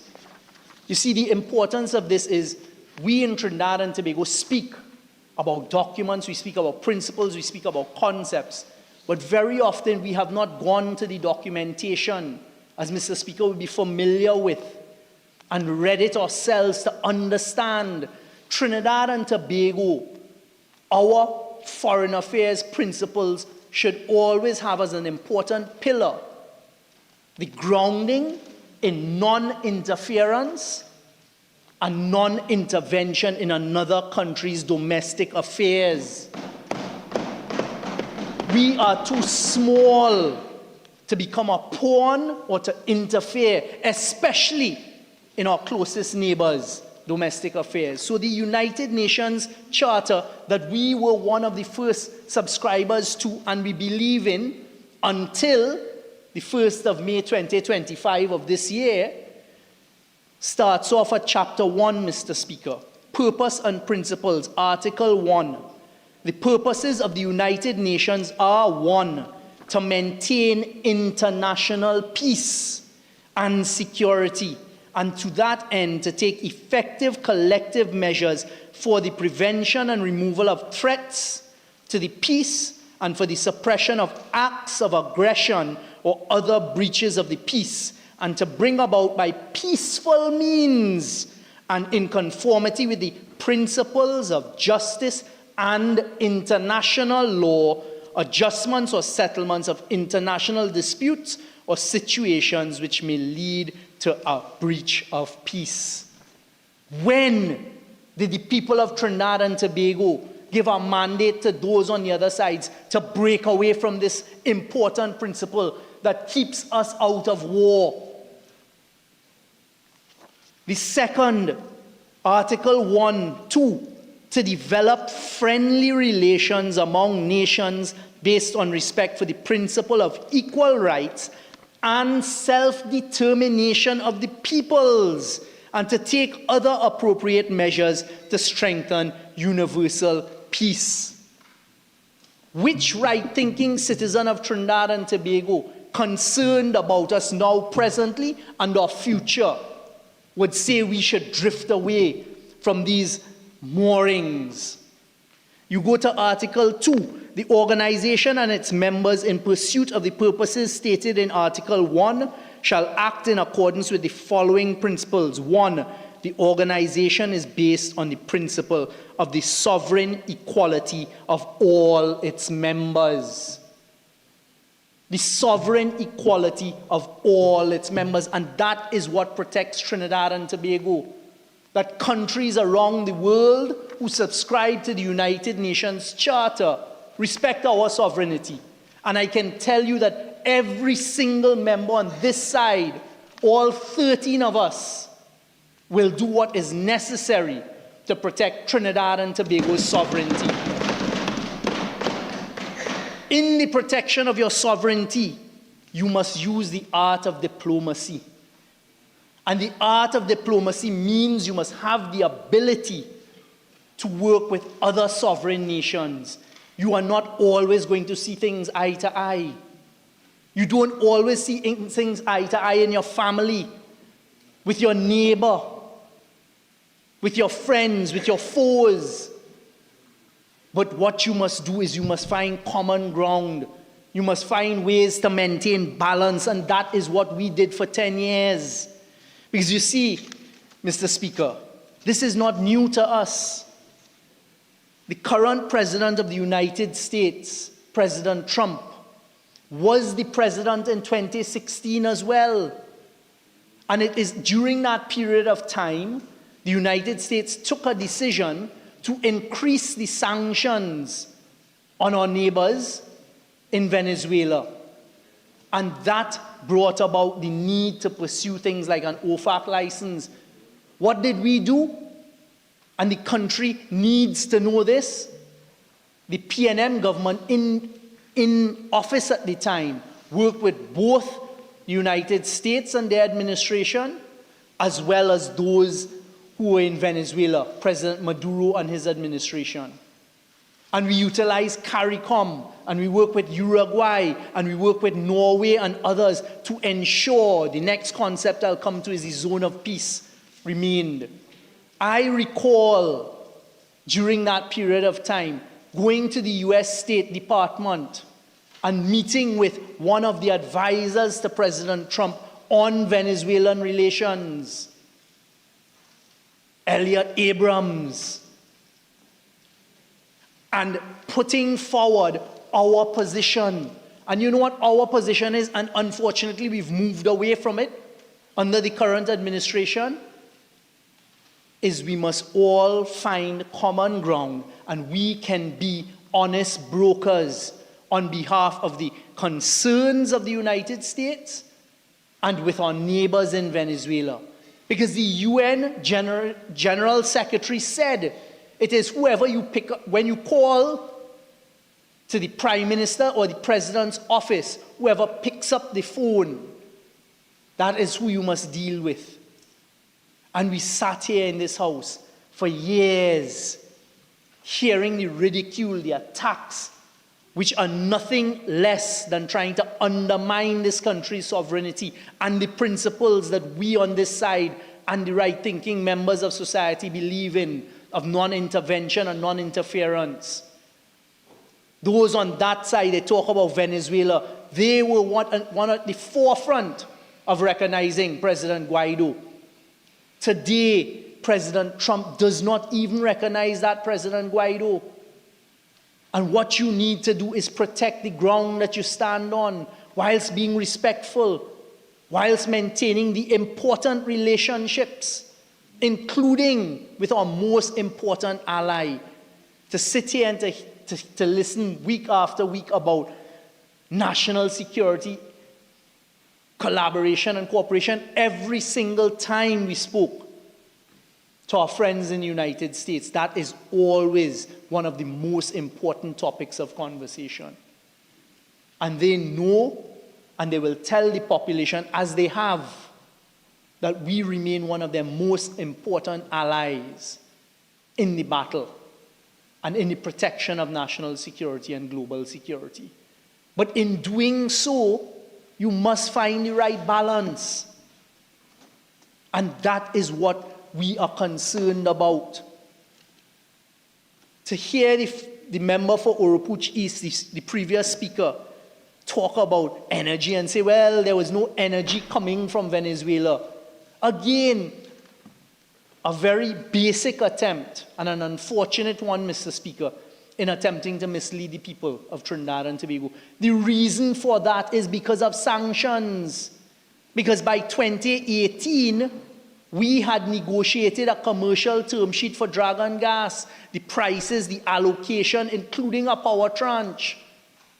But what ground that to a halt, because the gas would have come by 2020, is the sanctions. But what you found was a government willing to work with and capable of working with our friends in the United States and our neighbors to find a way forward, which is what is lacking today. To boast about a OFAC license that no one has seen, that is 6 months, half of which has already expired, is of what moment and use in the reality and the realm of energy? None. CARICOM. Because the worst decision that Trinidad and Tobago can make, and we're seeing it starting, led by none other than the member for Siparia, because ultimately the member for Siparia, the Prime Minister of Trinidad and Tobago, is the person who leads the executive and is in charge of making decisions with respect to foreign affairs and relations.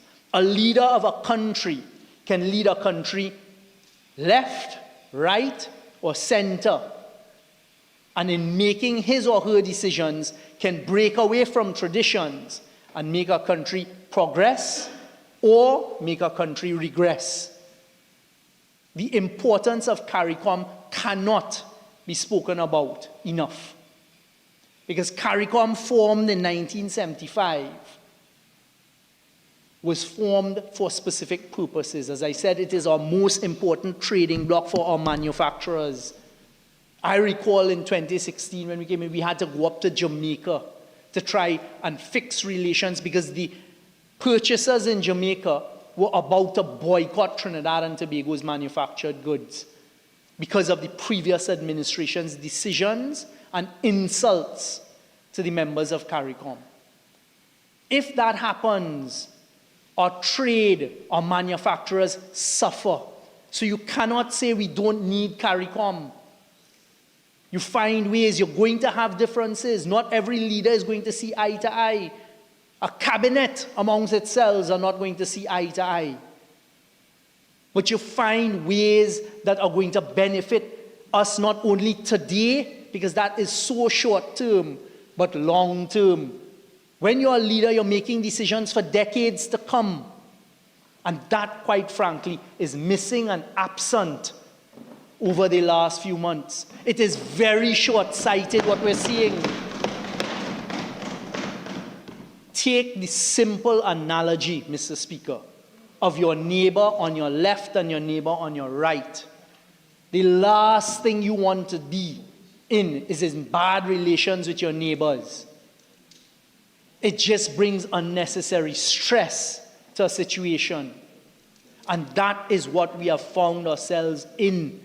To have a government in Venezuela saying by the Vice President and by the Minister of Energy, who is the Vice President, that they have advised the President to cut and to end or to suspend hydrocarbon agreements with Trinidad and Tobago, and then to have that done and radio silence. Because, of course, what the government is depending on is they're depending on the BPs and the Shells to progress conversations, because they can't have it.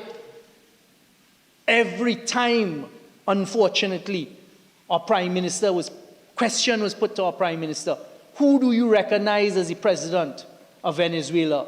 The response is, I don't know who they're attempting to fool. We like the people of Venezuela. We respect the people of Venezuela. We are friendly with the people of Venezuela. The population in Trinidad and Tobago is not blind, they're not dumb. They understand what that means, that you're not recognizing the government of Venezuela. The government of Venezuela may change, but what happens when you take some of the stances that have been taken since May of this year? You think that once change comes, all of a sudden, our neighbors will be pleased with us in Trinidad and Tobago? It doesn't work that way. Back to CARICOM, because CARICOM is essential. Another benefit of being a member of CARICOM, and what we had redone is rebuilt our leadership role in CARICOM, which today is completely gone. Completely gone. It's vanished. Because right now, the CARICOM leaders cannot even say that the new leader of Trinidad and Tobago since April has met with them physically.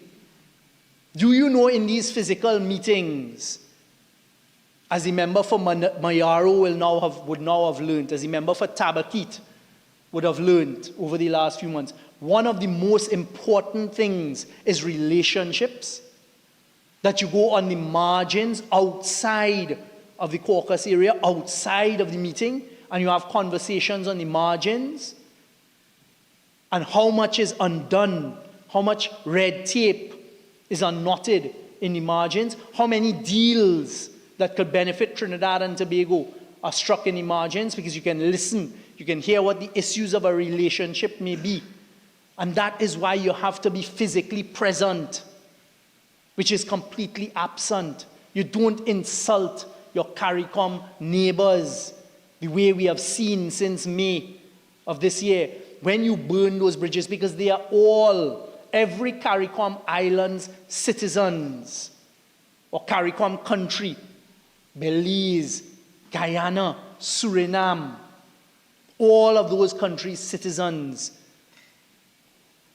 are human beings, and they will tote feelings as well, or they will open doors depending on the relationship. So here the member for Oropouche East tried to fool the population. Hey, we've been invited to talk at the Guyana Energy Conference, and we're going to meet with Minister Vikram Bharat. Great, but all that is a continuation, because we were at those conferences, former Prime Minister, myself, we spoke at the highest level, but we didn't only meet with Minister Bharat. On every occasion, we met with the President, President Irfan Ali. And furthermore, we met with Exxon.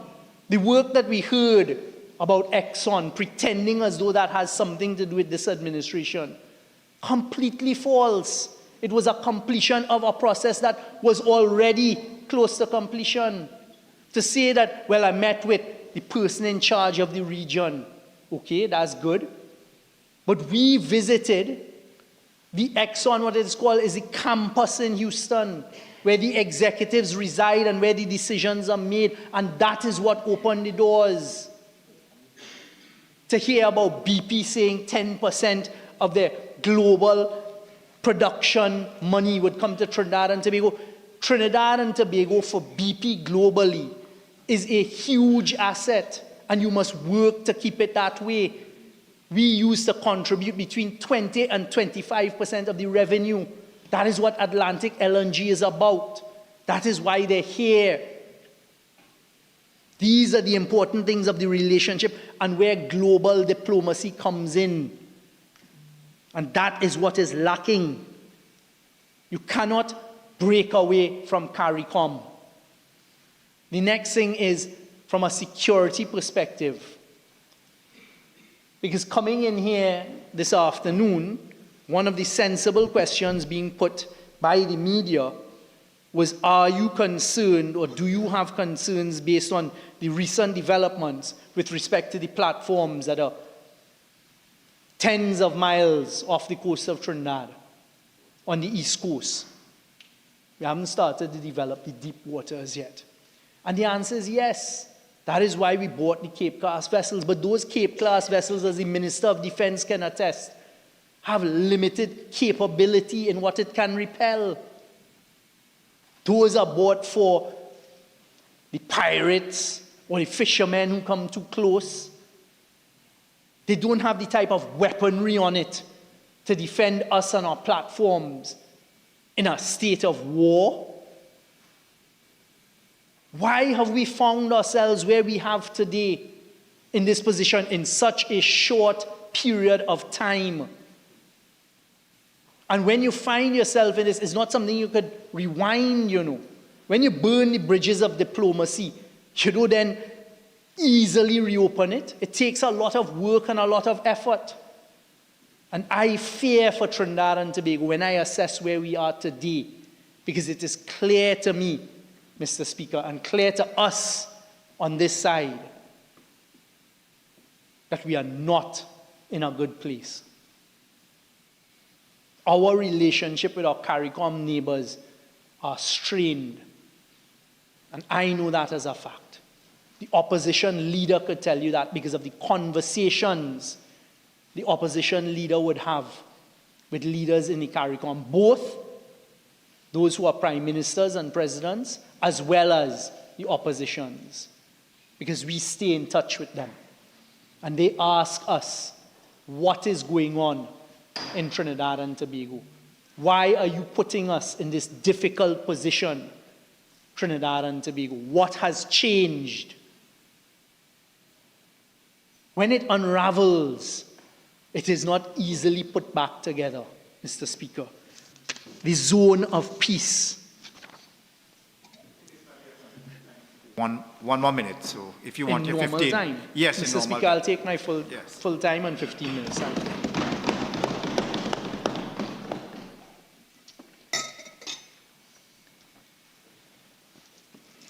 It must have pained every right-thinking citizen of Trinidad and Tobago and every member of CARICOM, every citizen, be it a citizen in St. Vincent, a citizen in Antigua, a citizen in Jamaica, in Bahamas, in Guyana, in Suriname. Because you see, another benefit of CARICOM is we are a block. We are a block of about 15 or 16. And in the global scheme of things, a block vote, standing together, it gives you voice. It means that when CARICOM moves as one, people have to stand up and listen. And that is what we utilize over the last 10 years. That is what we utilize to get us into the White House, to talk to the Vice President, to sit at Blair table with other CARICOM leaders. But importantly, when the globe is contracting and the pressure is growing, if CARICOM speaks with one voice as it should, disagree in caucus behind a closed door, but come out with a position that all hold, the world has to listen. Because when they go to the UN and they want the votes on a resolution, they know there's 15 or 16 votes in a block. On the 18th of October 2025, one of the darkest days in our foreign affairs history, this is what the leaders of CARICOM released. Statement from the Caribbean Community, Security Build-up in the Region, October 18th, 2025. And I quote, "Heads of government of the Caribbean Community, CARICOM, met and discussed various issues on the regional agenda, including the increased security build-up in the Caribbean and the potential impacts on member states, save in respect of Trinidad and Tobago, who reserved its position. Heads agreed on the following." That, Trinidad and Tobago, is one of the darkest days recorded in our history. And it goes on to say, they reaffirm the principle of maintaining the Caribbean region as a zone of peace and the importance of dialogue and engagements towards the peaceful resolution of disputes and conflict. Tied right back to the UN Charter principles.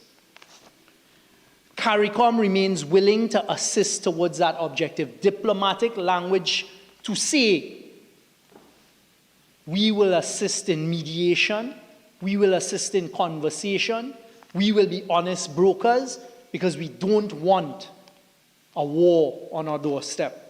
CARICOM heads of government reiterated their continued commitment to fighting narco-trafficking and the illegal trade in small arms and light weapons, which adversely affects the region.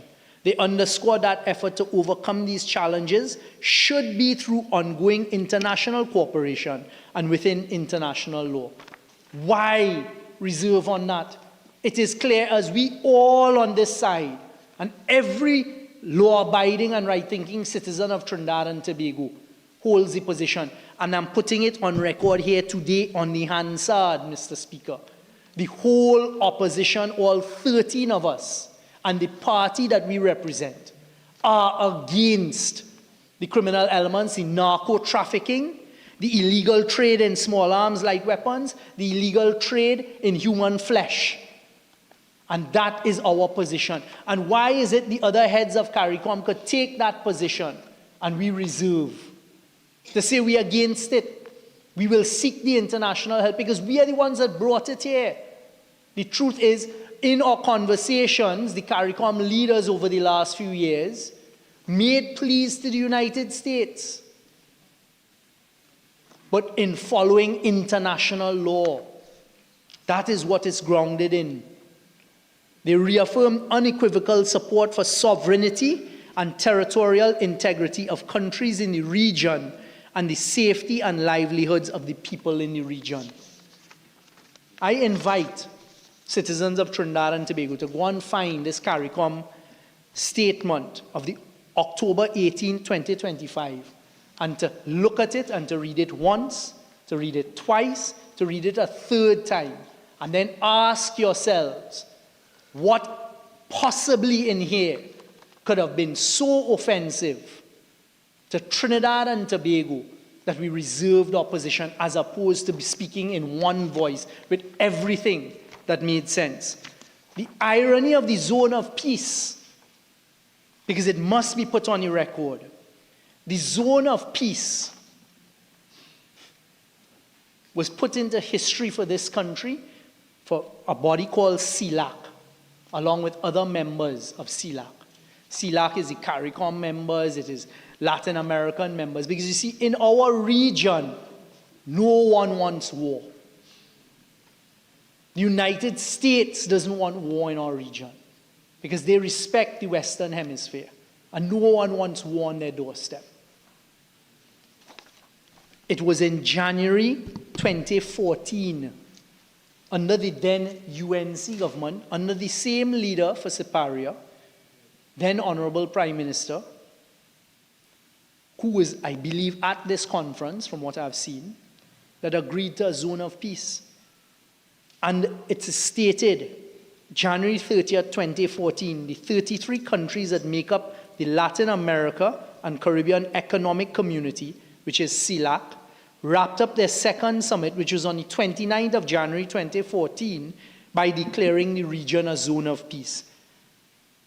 It has been one of the most difficult exercises to listen to some on the other side, because not all, a few on the other side try to mislead the population, as happened here this afternoon, as to what is meant by a zone of peace in this region. A zone of peace in this region means no war. It means keep the military buildups, the potential of war out. It does not mean not fight criminals and criminal activity. It does not mean not fight narco-traffickers. Who are you trying to fool, apart from yourselves, by saying we don't want a zone of peace? Who is it on this side, or any right-thinking citizen, said that we are happy with the state of Trinidad and Tobago and the criminality, the type of firearms they're using, and that is a zone of peace? No, a zone of peace has a specific meaning that you signed us up onto, and I'm glad that must have been one of the better things that was done in that 10 to 15 period. Because we all still stood together with Latin America and said, hey, we don't want war here. War has no place here. We are not equipped for war here. And we should remain that way. And that is what the zone of peace is and should remain. So hold your philosophies. It is clear that those on the other side will have a different philosophy, and perhaps one that is not in our best interest as citizens of Trinidad and Tobago. But in your achieving or your carrying out of your philosophy to support X as opposed to Y, do not destroy institutions like CARICOM, as you have done in the past and you seem to be intent on doing again. Do not bastardize and destroy concepts like the zone of peace. Explain it, because the population will listen. Say, hey, we believe the region should be a zone of peace. However, we think that the eradication of narco-trafficking is a priority and should take place, and we welcome assistance with that. I'll give you some free advice. Add, in accordance with international law. Because you don't govern, or you should not govern, Trinidad and Tobago for today and see only in front of your nose. Because one day you will wake up and history will not be on your side. And that is where you are heading and taking Trinidad and Tobago along with you. So, Mr. Speaker, I commend the motion of the opposition leader. As a citizen of Trinidad and Tobago and as the Member of Parliament, the elected Member of Parliament for Port of Spain North, St. Anne's West, I thank the Honourable Member for Ariman, the opposition leader, for having the fortitude to bring this motion here for us to debate today. And I denounce the behavior of those on the other side in trying to silence the opposition leader. I denounce the immature and pathetic behavior of amending or attempting to amend the motion in a manner that shows one thing to me: cowardly behavior by those on the other side. Face the motion in its original form. Debate it. Don't come here singing for your supper. A prime minister has the right to appoint who they want as a minister and to take it away. So no amount of selling yourself, I was going to use a different term, no amount of selling yourself short is going to solidify you in any position. But today, we on this side stand in solidarity with the member for Arima after having thanked her for this motion. And we stand in defense of the right-thinking people of Trinidad and Tobago and those who may not be so right-thinking as well. Because we are in a very, very dark period. And the destruction of diplomacy that we're seeing taking place is not auguring well for us. So, Mr. Speaker, as I take my seat, I commend once again the original motion filed by the member for Arima to this House, and I agree with it fully and wholeheartedly. Thank you. Before I just want to correct for the public record, insofar as the material alteration principle, pursuant to Standing Order 42.1, that only applies to the mover of the motion, the person whose name the motion is standing. Okay? So 42.1 is restrictive there. So I'll call on the member for Caroni Central.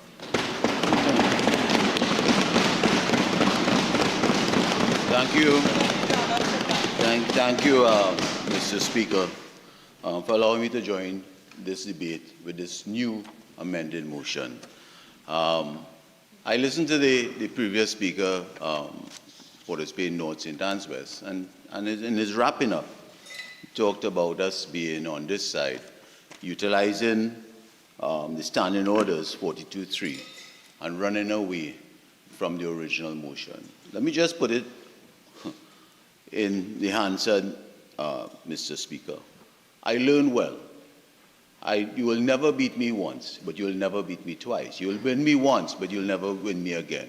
And when we were in opposition, between 2015 to 2020, the then government that the member for Port of Spain North St. Anne's West was part of, as a senior cabinet member, along with Diego Martin Northeast, I don't think a member for Arima was there between 2015 to 2020. They did the same thing to us in opposition on a private member motion. So now to come and say that we are being childish is a bit ingenuous on their part, because we feel that this motion needed amended to really put the facts on the table, Mr. Speaker. Let me just read out the amended version of this motion, just for clarity and to put it in Hansard once more. Whereas, tedious repetition, because Oropuch East read it and the speaker read it. Mr. Speaker, I don't think he understood the amended version. No, I don't think there's any need to read it into the record. So we'll save yourself a good 3 minutes. Okay, thank you, Mr. Speaker. I listened to the member for Port of Spain North St. Anne's West. And I would say he's a colleague, Mr. Speaker. And I listened to his track record when he was piloting his motion and talked about his international trips and so forth. And wherever he went in Washington and so forth. But he failed to leave out a critical piece of a visit. When he became Prime Minister for 1 month or there, he jumped on a plane because the then Secretary of State, or the present Secretary of State, Marco Rubio, was visiting Jamaica. I don't know if you remember that. And when he greeted Marco Rubio, the Secretary of State greeted my friend in Jamaica, the Secretary of State asked him, do I have to congratulate you or do I give you condolences? And the next thing, he lost elections for this country, and we are in government here now. He failed to put that on Hansard here this afternoon. Now, Mr. Speaker, my friend, my colleague, Port of Spain, North St. Anne's West, went on a tirade about CARICOM and so forth. I just want to put something on the record here this afternoon. Firstly, I make no, my Prime Minister and every one of us here today on the government side makes no, what I'm trying to say is that we do not apologize to this country in keeping our citizens safe from narco trafficking, weapons of smuggling, human trafficking, as the member stated, and maritime criminal networks that has been invading our country over the last few years, especially over the last 10 years, under their watch, Mr. Speaker. Mr. Speaker, I just want to state something on the record. My Prime Minister did not threaten Venezuela. My Prime Minister did not insult any sovereign nation. My Prime Minister, the Honorable Kamala Persad-Bissessar, did not advocate for any intervention. My Prime Minister, the Honorable Kamala Persad-Bissessar, did not compromise any diplomatic norms and did not violate any CARICOM position here today, Mr. Speaker. And I also want to state, our Prime Minister did not deviate from any UN charter, as what the member for Port of Spain North St. Anne's West is talking about. So I understand what he's trying to do. He's trying to fight for his leader of the opposition because she wasn't able to speak and we weren't able to hear her motion here this afternoon.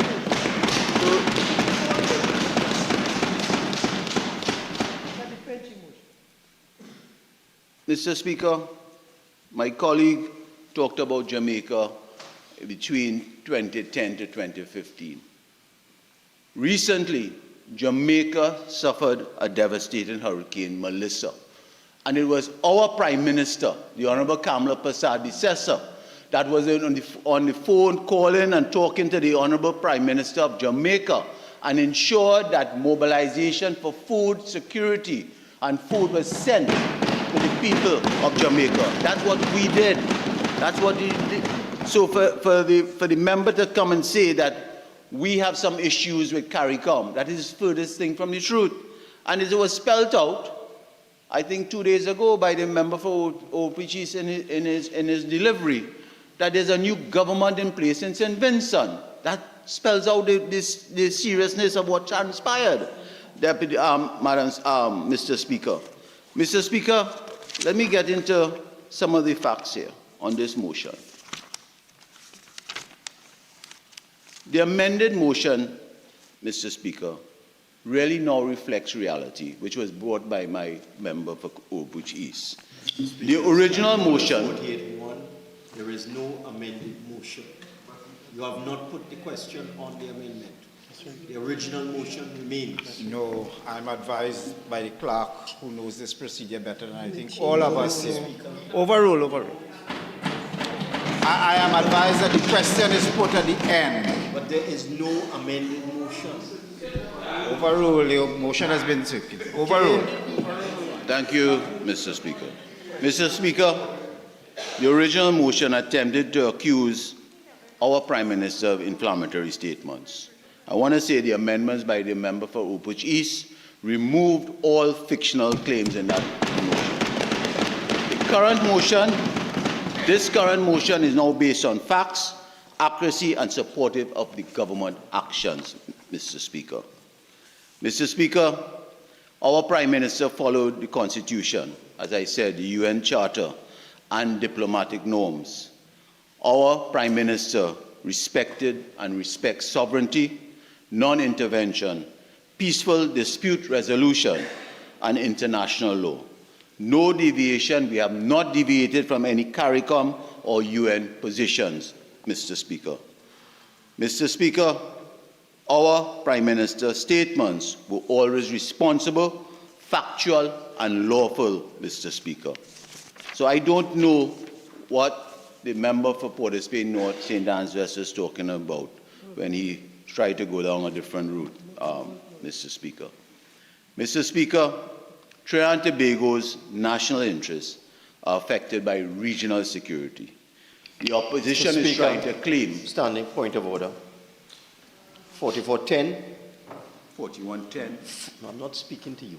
4410, since you have said that the motion has been amended or we can speak on the amendment, can you explain 4410 to me, please? 4411. Sorry, 4410. 9. Sorry, 44:9.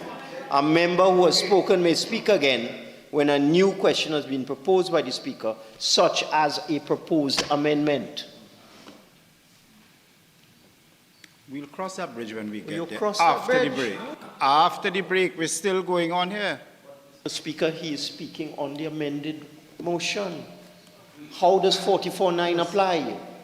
44:9 doesn't apply. It says a member who has spoken may speak again when a new question has been proposed by the Speaker, such as a proposed amendment. This member has not spoken, it doesn't apply. Overrule. Carry on, please. Mr. Speaker, are you saying that when the question is put and the amendment is approved, we can all said speak again? When we get there, we will can all cross speak that again. bridge. I Right, never said twice. that. We will speak again. Can I continue, Mr. Speaker? Thank you.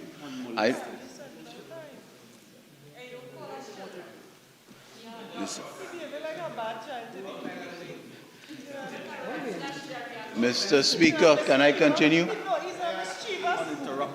Right, let's not trade barbs from some distance. Thank you, Mr. Speaker. Mr. Speaker, I meant all. You know, this juvenile pension to getting the last word ready must come to an end, you know. Continue. Mr. Speaker, I don't know what's happening with my Diego Martin notice. I don't know why he's imploding. Mr. Speaker, Trinidad and Tobago's national interests are affected by regional security. What is the reality, Mr. Speaker? The reality is that we are suffering from cross-border trafficking, illegal firearms, narco-submarines, human trafficking, illegal migration routes, Mr. Speaker, and organized criminal networks. That is what Trinidad and Tobago is suffering from. So when my Prime Minister, the Honorable Kamala Persad-Bissessar, the member for Siparia, is taking a strong stance to protect every citizen of Trinidad and Tobago, we cannot apologize for that, Mr. Speaker.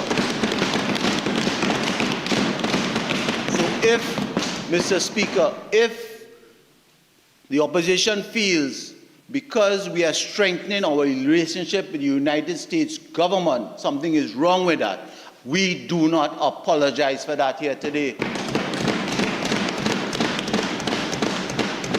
Because my Prime Minister is saying we need all hands on deck to fight what I just said, cross-border trafficking, illegal firearms, narco-submarines, human trafficking.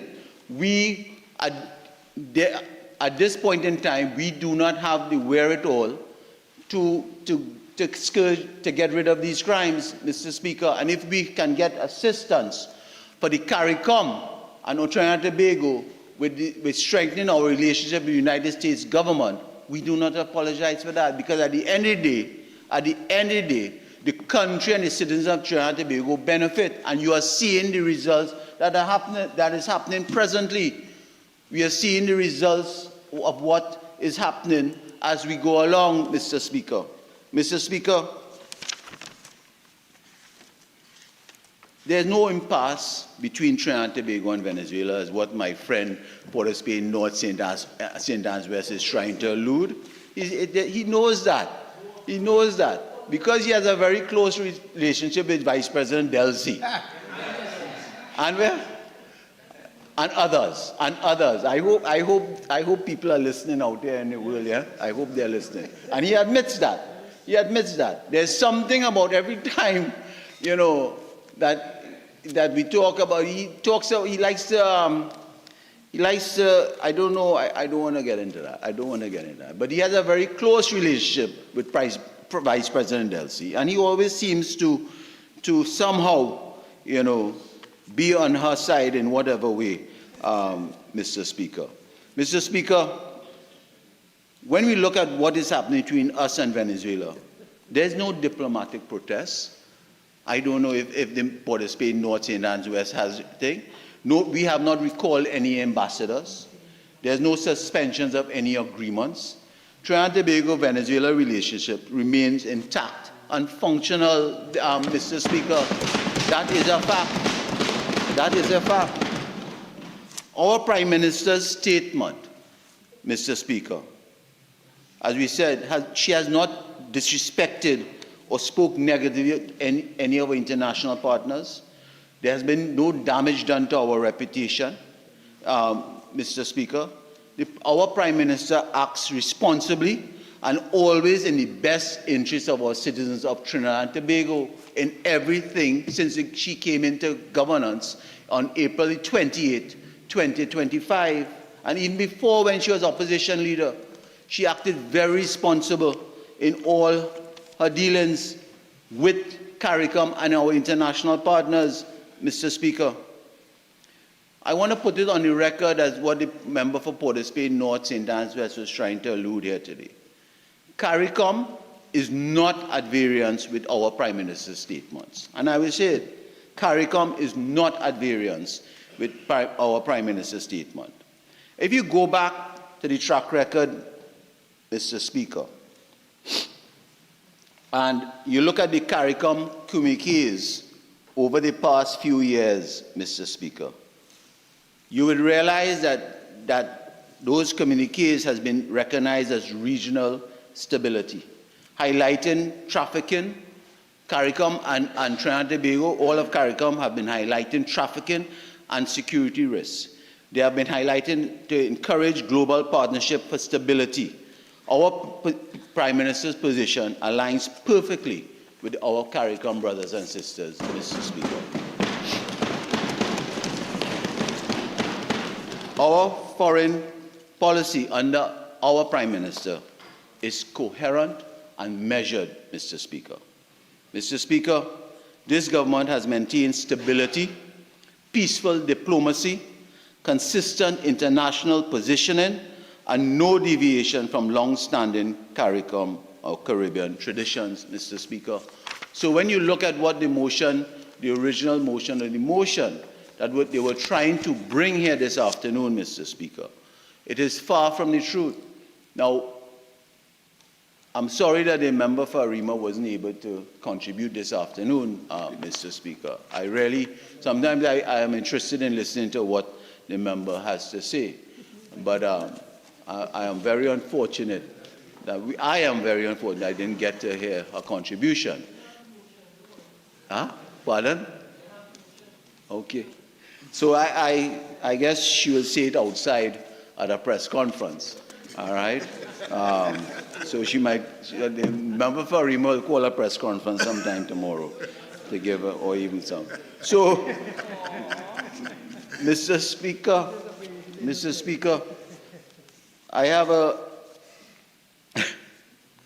I just want to put it on the record for as far as national security, which is part of this motion and what has been happening in our country. Up to the day, Mr. Speaker, the Trinidad and Tobago Coast Guard is still missing from the, Coast Guard member. Is still missing from the narco submarine that happened under the PNM watch, Mr. Speaker. So I am sure my colleague from Tunapuna would expand a bit on that later on, Mr. Speaker. Mr. Speaker, yeah, he's debating today. Mr. Speaker. I already talking for them saying something. All ain't saying nothing. All ain't saying nothing.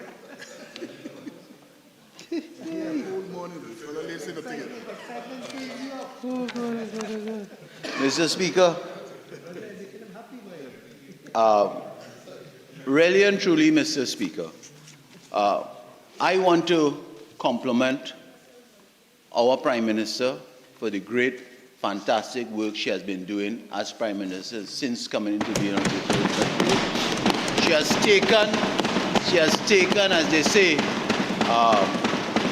she has taken the hard stance that is required to keep our citizens safe. Not everyone would agree with her stance, Mr. Speaker. But at the end of the day, her results would be successful and it would lead to positivity in our country, Mr. Speaker. Mr. Speaker, when you look at the numbers of our crime situation, it is down, Mr. Speaker. It is trending downwards. We had a meeting this morning and the Attorney General was, it is trending downward. It augurs well for the short time that we have been in government, Mr. Speaker. Under their watch for 10 years, it has been trending upwards.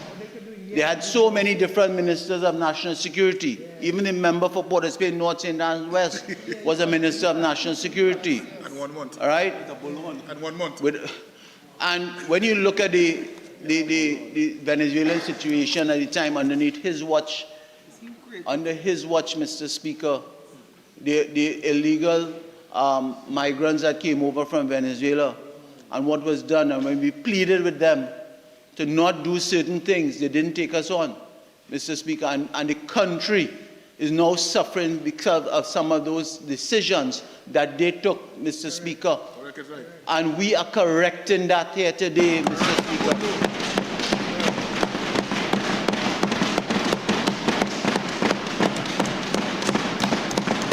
When it comes to trade, energy, as part of the motion, Mr. Speaker, my colleague from Overpool East has been doing a fantastic job as Minister of Energy. The results that is in place, that is due to happen, Mr. Speaker, is second to none. In the short time that this government has been in place, when you look at trade and investments that are going to be flowing in this country shortly, Mr. Speaker, we have to do it. We have to take the hard decisions led by our Honorable Prime Minister for Superior, and she is doing that. She's doing that. In the short, if you analyze her track record in the short time that she has been Prime Minister since April 28, Mr. Speaker, and that is why they are jealous, you know. Yes. They are jealous because of the things that our Prime Minister is doing. They are jealous because they couldn't do it in 10 years. They couldn't do it in 10 years, and you are seeing a new team in government that is delivering for the people. We have taken away, when people are condemning us for certain things, for closing down URP and so forth, Mr. Speaker, it is because we are trying to save the country and the people, Mr. Speaker, and we will be proven right in a short few months, Mr. Speaker. When you look at the things in respect to trade and infrastructure and so forth in our country today, the tremendous work that the member for Cova South is doing in the public utilities area, I know you're going to jump. Don't jump on my 41. All right? So that is why they tried to bring a motion to condemn our Prime Minister, because they just cannot deal with the delivery that this government is doing. They just cannot deal with it. Now, they have a past Prime Minister, not the member for Port of Spain, North St. Anne's West. Former. I do not know, all of a sudden, he is calling more press conferences than when he was Prime Minister. And he's not allowing my friend from Arima to really be the leader of the opposition and to speak. Now, I am sure what happened here this afternoon, I really apologize, a member for Arima, that your former Prime Minister would not be happy what happened here today to you all. Don't be surprised. Right? He wouldn't be happy. All right? And I'm sure he's going to make some kind of statement, Mr. Speaker. Mr. Speaker. But at the end of the day, Mr. Speaker, I want to, in wrapping up, because there's not much more I can add. There's much more I can add, Mr. Speaker. But I want to compliment and congratulate my colleague, the member for Urupuch East, for bringing these amendments to this motion. It gives more truth, clarity, and accountability of what this present government, led by the Honorable Kamala Persad-Bissessor, has been leading her troops since April 28 and making a positive difference in all the lives and every citizen of Trinidad and Tobago. I thank you.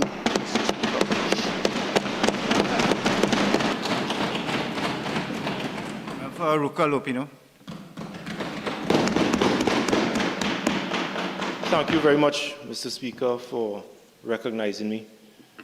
And let me say, Mr. Speaker, from the onset, that I wish to congratulate the Leader of the Opposition for foresight, the Member of Parliament for Arima, for filing this very important motion for debate here this afternoon.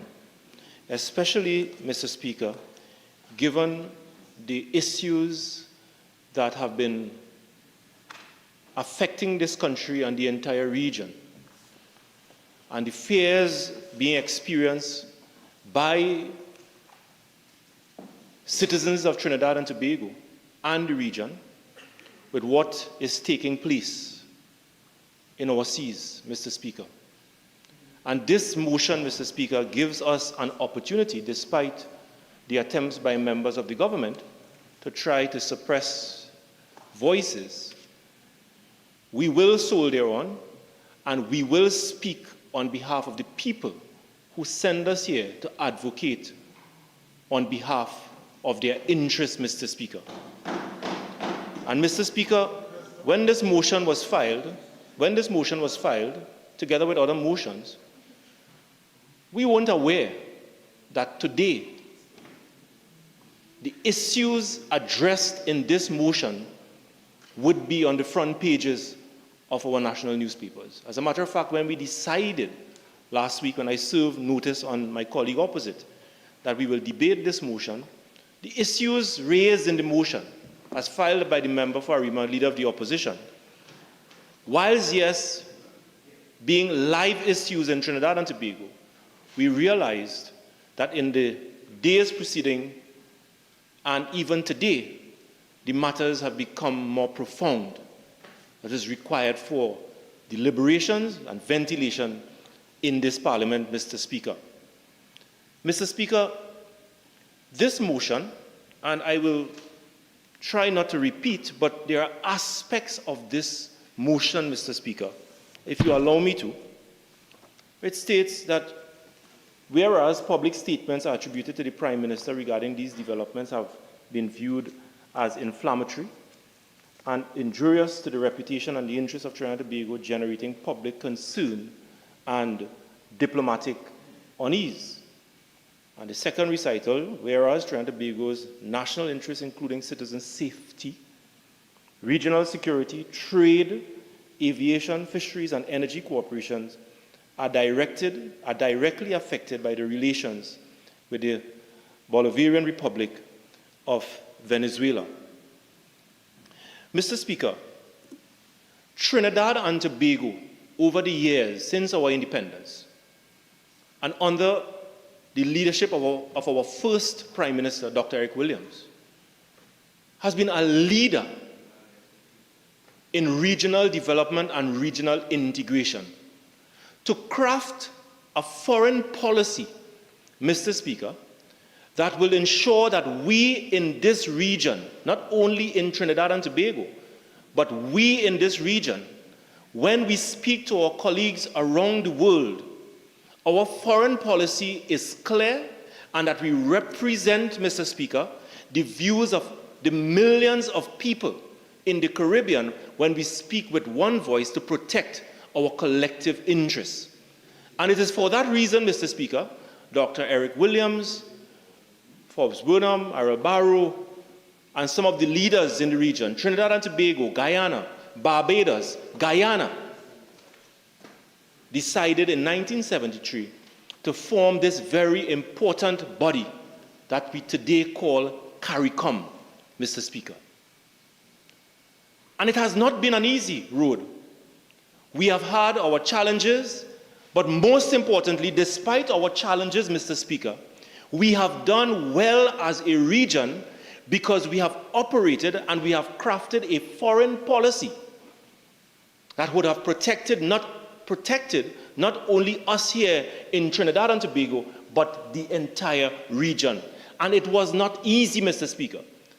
And when the Prime Minister, the then Prime Minister of Barbados, made a very famous statement that we are satellites of none, but friends of all, it is a very profound statement because we realize, they have realized, back then, 1973, that we in the Caribbean our foreign policy must be anchored in certain tenets where we do not get ourselves involved in disputes where it can undermine our national security and undermine our economic and trade circumstances.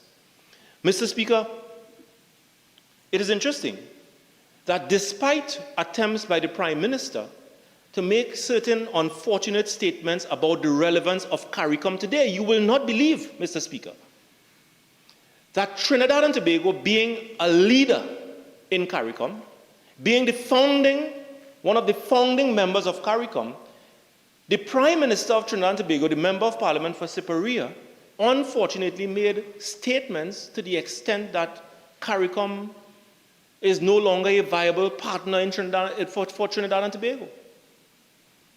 Very unfortunate. None of us here would believe that a Prime Minister would make statements to that effect. Mr. Prime, for the accuracy of the public record, I don't think the statement was viable. I think it's reliable. Well, Prime, thank you very much for your guidance, Mr. Speaker. But worse yet, the Prime Minister said that CARICOM is no longer a reliable partner.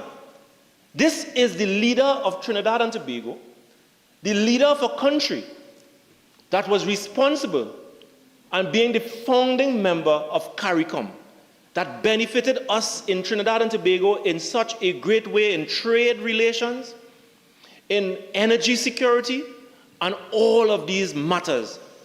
Mr. Speaker, my colleagues opposite will be quite aware, they are quite aware, Mr. Speaker, that our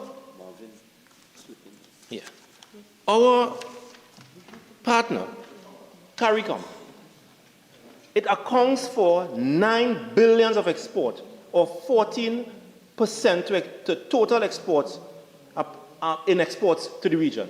$9 billion of export and 14% of total exports. 1 billion of imports.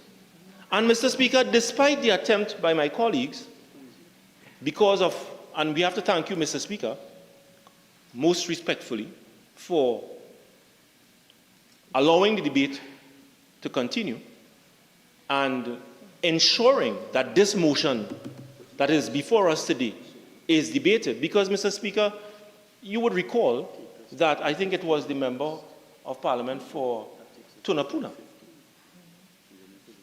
standing in this Parliament and moving a motion and begged to move, and we on this side, together with you, Mr. Speaker, allowed the member to continue with his debate. They allowed the member to continue with the debate, Mr. Speaker, because we recognize, Mr. Speaker, that despite procedures and standing orders, Mr. Speaker, that what we are doing here today, the public must benefit from our deliberations, Mr. Speaker. The public must benefit from our deliberations. And that is why we thank you very much for that. And despite their attempts, Mr. Speaker, to stifle dissent and what have you, thank God, today we are continuing to debate this very motion, Mr. Speaker. And we wouldn't do like them. We would not do like them. We will not do like them. And the member for Tunapuna, if he wants, he can do the same thing. But we will ensure that debate continues in this country.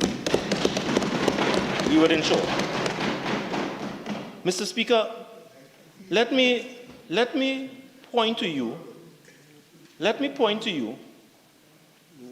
You would be surprised, Mr. Speaker, that on the website of the Ministry of Foreign and CARICOM Affairs, very interesting, Mr. Speaker, we have a Ministry of Foreign and CARICOM Affairs, even though the Prime Minister is of the view that CARICOM is no longer a reliable partner. We have a Ministry of Foreign and CARICOM Affairs. And let me read out to you. You can go on the website, Mr. Speaker. You can go on the website and you can point to foreign policy, Trinidad and Tobago foreign policy. And it reads as follows. I want to read it for the benefit of the listening and viewing audience. What is Trinidad and Tobago's foreign policy? Despite what we are witnessing here today in this country by a government that has scandalized and desecrated almost 63 years of hard work. 63 years of hard work since our independence. We have crafted a foreign policy that is relevant, that is predictable, and that is one that is not contradictory. And it is for that reason over the years that Trinidad and Tobago is a respected country not only in the region. Trinidad and Tobago is a respected country all over the world because of our strong foreign policy, thanks to the People's National Movement. And I want to read the foreign policy as stated on the Ministry of Foreign and CARICOM Affairs. As a small island developing state, with all the attendant characteristics of small population, limited resources, economic openness, and vulnerability to the volatility of international developments and to natural disasters, strategically located and blessed with rich energy resources, Trinidad and Tobago's foreign policy is founded on the tenets of respect for the sovereignty and the sovereign equality of all states, non-interference in the internal affairs of other states, qualified by acceptance of the responsibility of the international community to take collective action in cases of gross domestic violation of human rights or genocide. Respect and adherence to international law and to the principles of the Charter of the United Nations. That is the foreign policy of Trinidad and Tobago as stated on the website of the Ministry of Foreign and CARICOM Affairs, and it continues. That Trinidad and Tobago's foreign policy accordingly seeks to maintain, develop, or enhance relations with strategic countries at the bilateral, regional, and multilateral levels, and to participate actively in the multilateral arena, the United Nations, its specialized agencies, the non-aligned movement, the Group of 77, the Commonwealth, the Organization of American States, the African, Pacific, and Caribbean Group of States, ACP, and the World Trade Organization, Mr. Speaker. These are the fundamental tenets of Trinidad and Tobago's foreign policy, further anchored by the United Nations Charter, further anchored, Mr. Speaker, when in 2014 we had none other but the Prime Minister, as she was then and as she is today, of Trinidad and Tobago, in 2014 at Havana, January 29, 2014, signing a declaration, a proclamation of Latin America and the Caribbean as a zone of peace. As a zone of peace. So if the Prime Minister in 2014 declares Trinidad and Tobago a zone of peace, then what happens? What happens in 2025? What happens in 2025, Mr. Speaker? And Mr. Speaker, it shows the violent contradiction from members of opposite, because it is the Minister of Foreign and CARICOM, or rather the Minister of Foreign and CARICOM Affairs, reported when he was asked, what is happening in the Caribbean Sea? What is happening in the Caribbean Sea with the buildup of military assets? What is going on? The Minister of Foreign and CARICOM Affairs, Mr. Speaker, as reported in the newspapers in August 2025, declared that Trinidad and Tobago is in fact a zone of peace. They are speaking from all sides of their mouths. Depending on what is happening today, they answer in a particular way. And depending on what is happening on the other time, they will answer in a particular time. And I will quote, Mr. Speaker, a report in the Express newspapers by Re-affirm, August 23rd, 2025.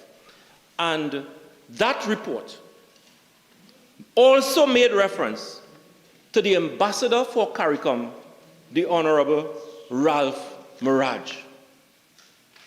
I have taken the time, Mr. Speaker, to go through the fundamental tenets of Trinidad and Tobago's foreign policy, one of which is non-interference in the affairs of sovereign states and to respect the rights and the sovereignty of other countries. But let me go back to the issue of Trinidad and Tobago and the Caribbean being a zone of peace. Because when the minister, the current minister of Foreign and CARICOM Affairs, was asked about what is happening in the region, the minister was reported to have said that we are good friends with the people of Venezuela. We have no issue with the people of Venezuela. And I wish to reaffirm that Trinidad and Tobago, meanwhile, Minister of Foreign and CARICOM Affairs, Sean Sobers, said that there was no operation, no military engagement as far as the government is aware in the Caribbean. With all that is taking place, and that is the issue, with all that is taking place, the minister said, well, there's no operation. He said that Trinidad and Tobago remains a zone of peace. This is the Minister of CARICOM, or Minister of Foreign and CARICOM Affairs. And today, the Prime Minister, the member for Cypria, going before the United Nations General Council, going before the United Nations General Council, declaring that Trinidad and Tobago is not a zone of peace. So I want to ask the government today, where do you stand? Because if you ask the Minister of CARICOM and Foreign Affairs, as is being accurately reported, he said that Trinidad and Tobago is a zone of peace. The Prime Minister and some of our other cabinet ministers saying that Trinidad is not a zone of peace. The inconsistency in our foreign relations will damage 60 years of hard work built by all of our leaders to ensure the safety of the people of Trinidad and Tobago. And the way in which the Prime Minister is managing our foreign relations and our foreign policy, it will take only a PNM government to come into power to repair this irreversible damage that is being done by this government, Mr. Speaker. And let me now go to the ambassador for CARICOM. Because 1 minute CARICOM is an unreliable partner, you declare that CARICOM is an unreliable partner, but you have a Ministry of Foreign and CARICOM Affairs. So you're having a ministry to engage partners that you regard are not reliable. And then one Ralph Mirage, who is the ambassador for CARICOM,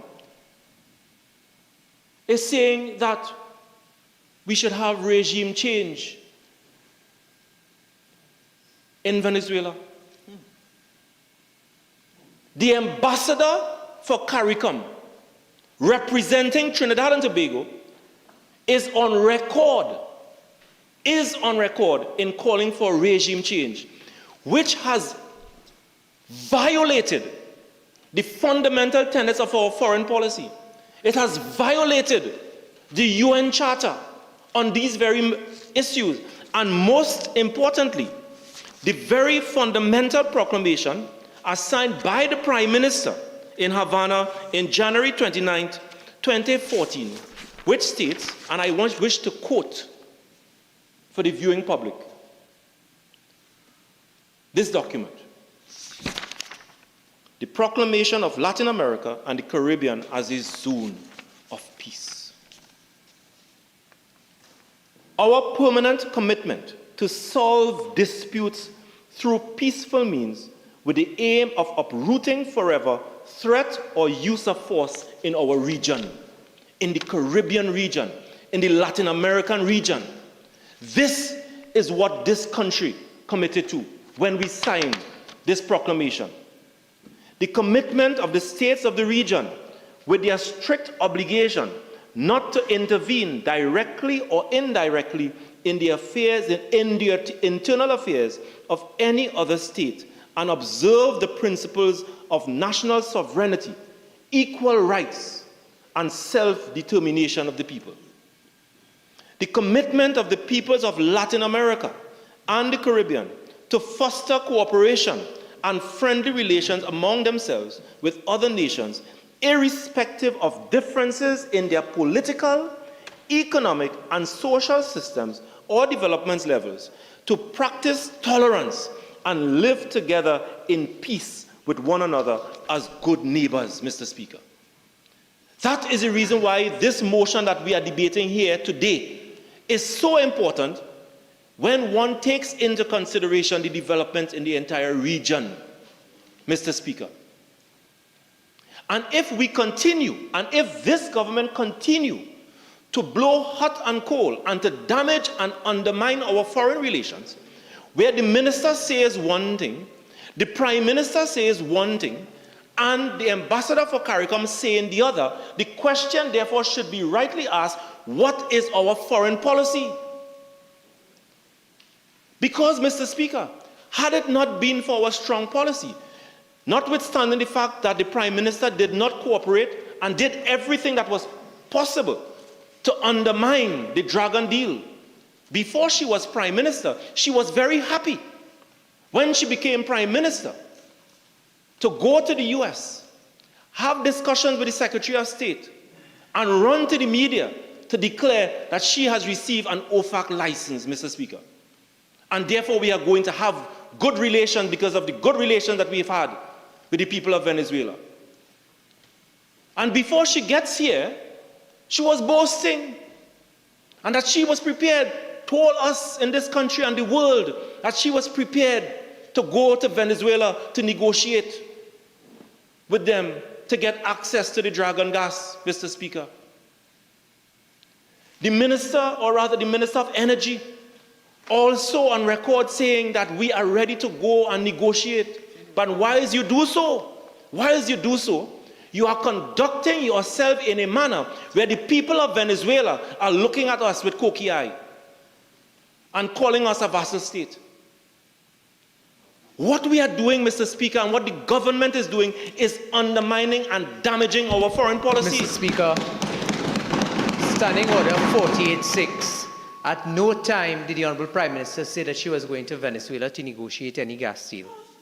At no time. If you check the public record, the question was asked of the Honourable Prime Minister of negotiations. Who will conduct negotiations? She said there's a Ministry of Energy, there's a Minister of Energy, and there's herself. But she never indicated at any time that she was going to Venezuela. Okay. Honourable member should be made to withdraw that. It is untrue. If you're not sure of the accuracy of it, I'll ask you to withdraw it. But however, we've arrived at the tea break. So you'll have the 45 minutes to check on it. So we'll resume at 5:15. Thank you very much. House suspended for 45 minutes.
Member for Ruka-Lopino, you have 20.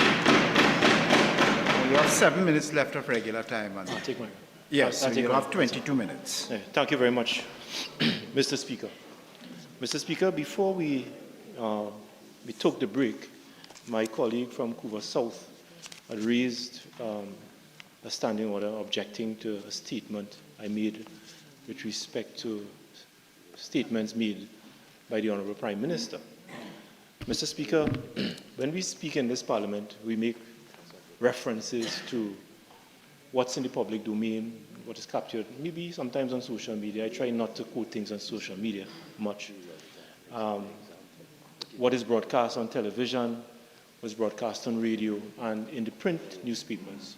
And you try your best to stick to some of those things. So, Mr. Speaker, I just want to point your attention to a Trinidad and Tobago's Express report dated October the 3rd, 2025. I just referring to the Express. You say it didn't happen. Trinidad and Tobago's Express report dated October the 3rd, 2025, and the headline, Mr. Speaker, is PM ready to visit Venezuela. And I quote, Mr. Speaker, if you allow me to. Prime Minister Kamala Persad-Bissessar says she stands ready to travel to Venezuela and hold negotiations, talks on the Dragon gas field. Video as well. Please allow me to continue. Speaking to the media on her return from the United States on Wednesday night at the Piaco International Airport VIP lounge, she said Trinidad and Tobago had always stood in solidarity with the people of Venezuela. The Prime Minister said the resurrection of the Dragon gas arrangement, and I quote, was a big win for Trinidad and Tobago. A big win, Mr. Speaker, for Trinidad and Tobago. When asked who would lead talks to the Dragon gas project, the Prime Minister said she was willing to travel to lead negotiations with the Venezuelan government. On video. She said that she was with, and Mr. Speaker, I am relying on what is reported in several newspapers in Trinidad and Tobago. It's on video, not one, not two, not three, Mr. Speaker. On radio. On radio, on television, video, Mr. Speaker. When asked who would lead talks to the Dragon on the Dragon gas project, the Prime Minister said she was willing to travel to Venezuela to lead negotiations with the Venezuelan government. Can you believe that, Mr. Speaker? They say one thing today, they say another thing tomorrow, they say something else next week, whenever it pleases them, however it pleases them, Mr. Speaker. Mr. Speaker, Standing Order 48-6.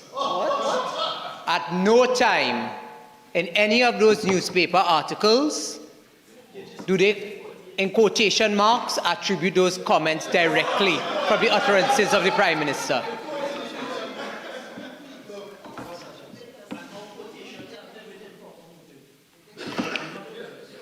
All right.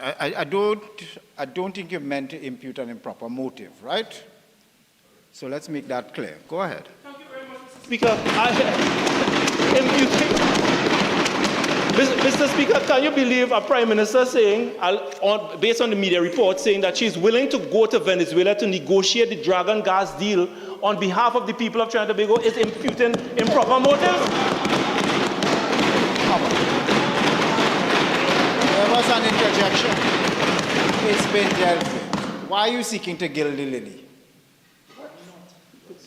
You've said that 5 times. Just let's move on. Mr. Speaker, I'll move on, but the standing order is constantly being raised.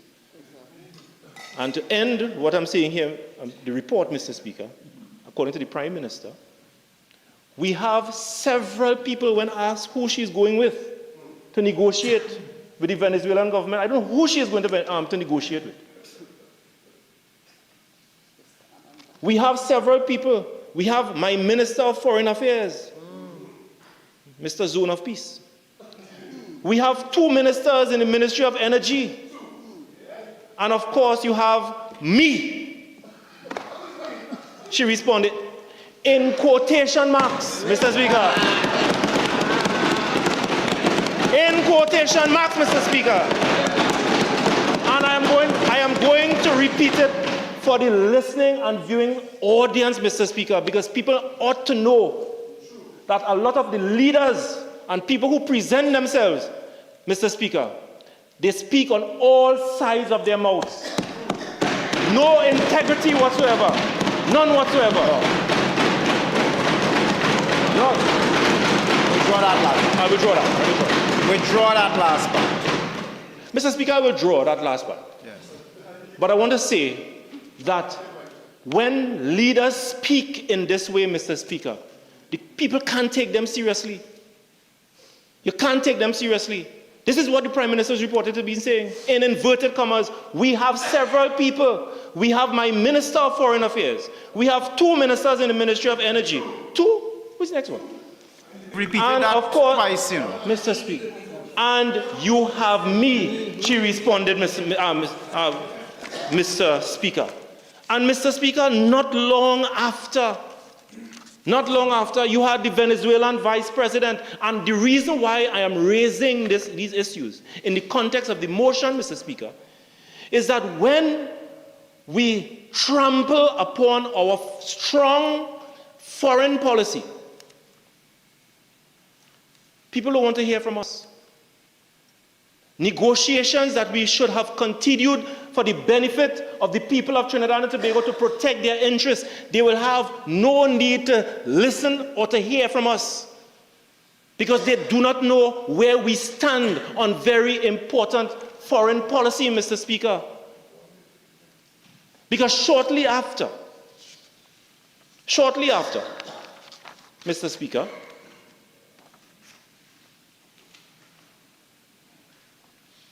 the Prime Minister was the subject of discussion in the Parliament of our closest neighbor. Something that has never happened since our independence history. She was the subject of a motion with large protests taking place all over Venezuela, Mr. Speaker. It has never happened, Mr. Speaker, because of the manner in which we conduct ourselves and our foreign policy. It has never happened. Protests all over. And in the National Assembly of Venezuela, the Prime Minister was declared persona non grata. What a shame. What a shame. And national shame, Mr. Speaker. Persona non grata. Mr. Speaker, these issues are very important because we had all kinds of accusations and counter-accusations taking place between ministers of government in Trinidad and Tobago and minister of government in the Bolivarian Republic of Venezuela. You had the Minister of Homeland Security. The Minister of Homeland Security saying all kinds and all manners of things about his counterpart in Venezuela. No, it has never happened, Mr. Speaker. You had all the Minister of Security in Venezuela saying all manners of things about our esteemed Prime Minister. Mr. Speaker, I am not saying that it is right one way or the other. It is not right one way or the other. One calling one a drug trafficker, the other one calling one this, the other one calling one that, the other one calling one this, where ministers are behaving unbefitting of their office. Not recognizing the power of the words that you carry when you occupy high public office. You damage relationships. Relationships that takes years to build, Mr. Speaker. Our founding fathers took years to weave our foreign policy, Mr. Speaker. And I don't wish to be interrupted by my colleague from Tunapuna, because that's all he does. He could never speak in this parliament. But just sit down and make all kind of statements, Mr. Speaker. But these are very important issues, Mr. Speaker, because we need to have relations with our closest neighbors, especially on issues of national security, in terms of economic advancements, Mr. Speaker, because it is our citizens that benefit from it. It is our citizens that benefit from it, Mr. Speaker. And it is very unfortunate that after the Prime Minister boasting that she got a license that the previous government could not have gotten, after she did everything not to cooperate while she was in opposition, boasted that she got the dragon gas license, and she's now willing to speak to the people of Venezuela and the government of Venezuela. And shortly after, because of bad relations, you had to be declared persona non grata. And after she was declared persona non grata, she said that she's not willing to go to Venezuela again, and she was never interested in the gas project. What is this about? A Prime Minister behaving in this way, Mr. Speaker? Mr. Speaker, my colleague from Caroni Central, I always make a mistake and always refer to him as Pointe-à-Pierre, but Caroni Central, he's all over the place, you know. Can't settle on one constituency. Made reference. No, Mr. That is not lost on me, right? No. That's my good colleague from Pointe-à-Pierre. I mean, Caroni Central, Mr. Speaker. Yeah, Mr. Speaker, after the Prime Minister declared CARICOM to be an unreliable partner, this is one of the leading newspapers in the region, the Stabroek News, commenting on the conduct of our Prime Minister. I know you're not interested, but I'm going to read it into the record of this Parliament because it's the facts.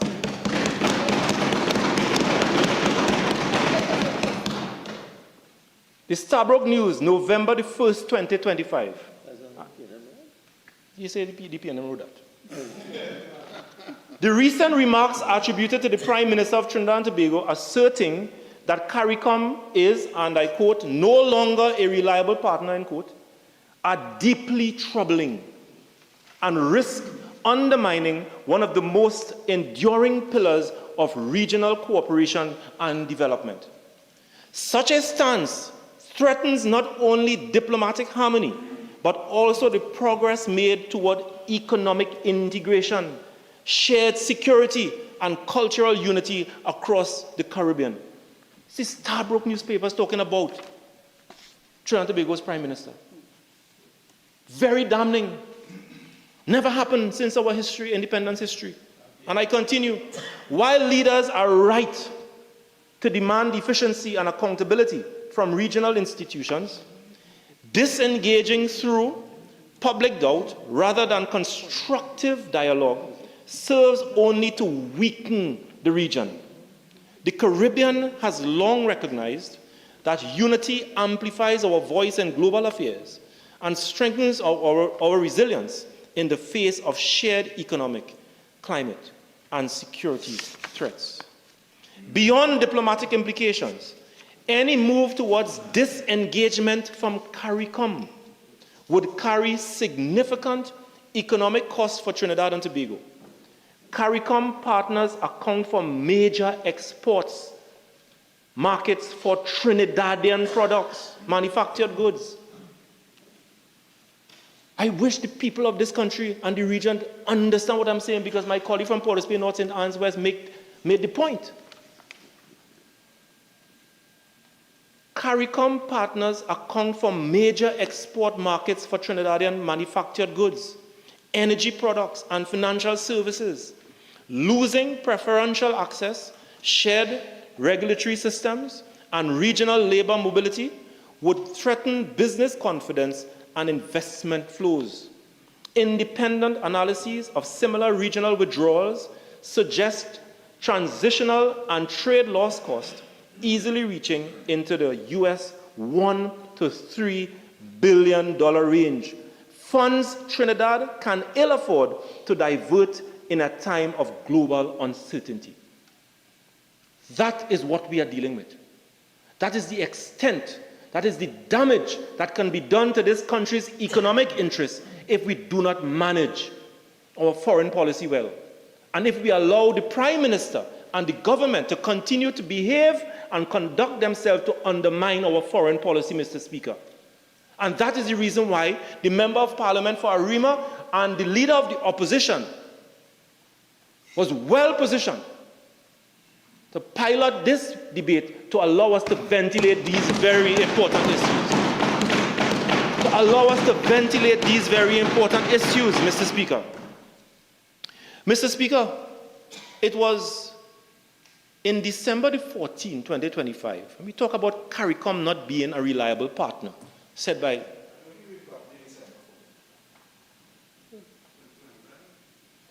December the 14th, 2025. Thank you for your guidance. Mr. Speaker. No, I'm going to make reference to a matter, Mr. Speaker. Oh, sorry, 20, yes, yeah. Mr. Speaker, let me, yeah, you all can say whatever you want. I am speaking to the people. Mr. Speaker,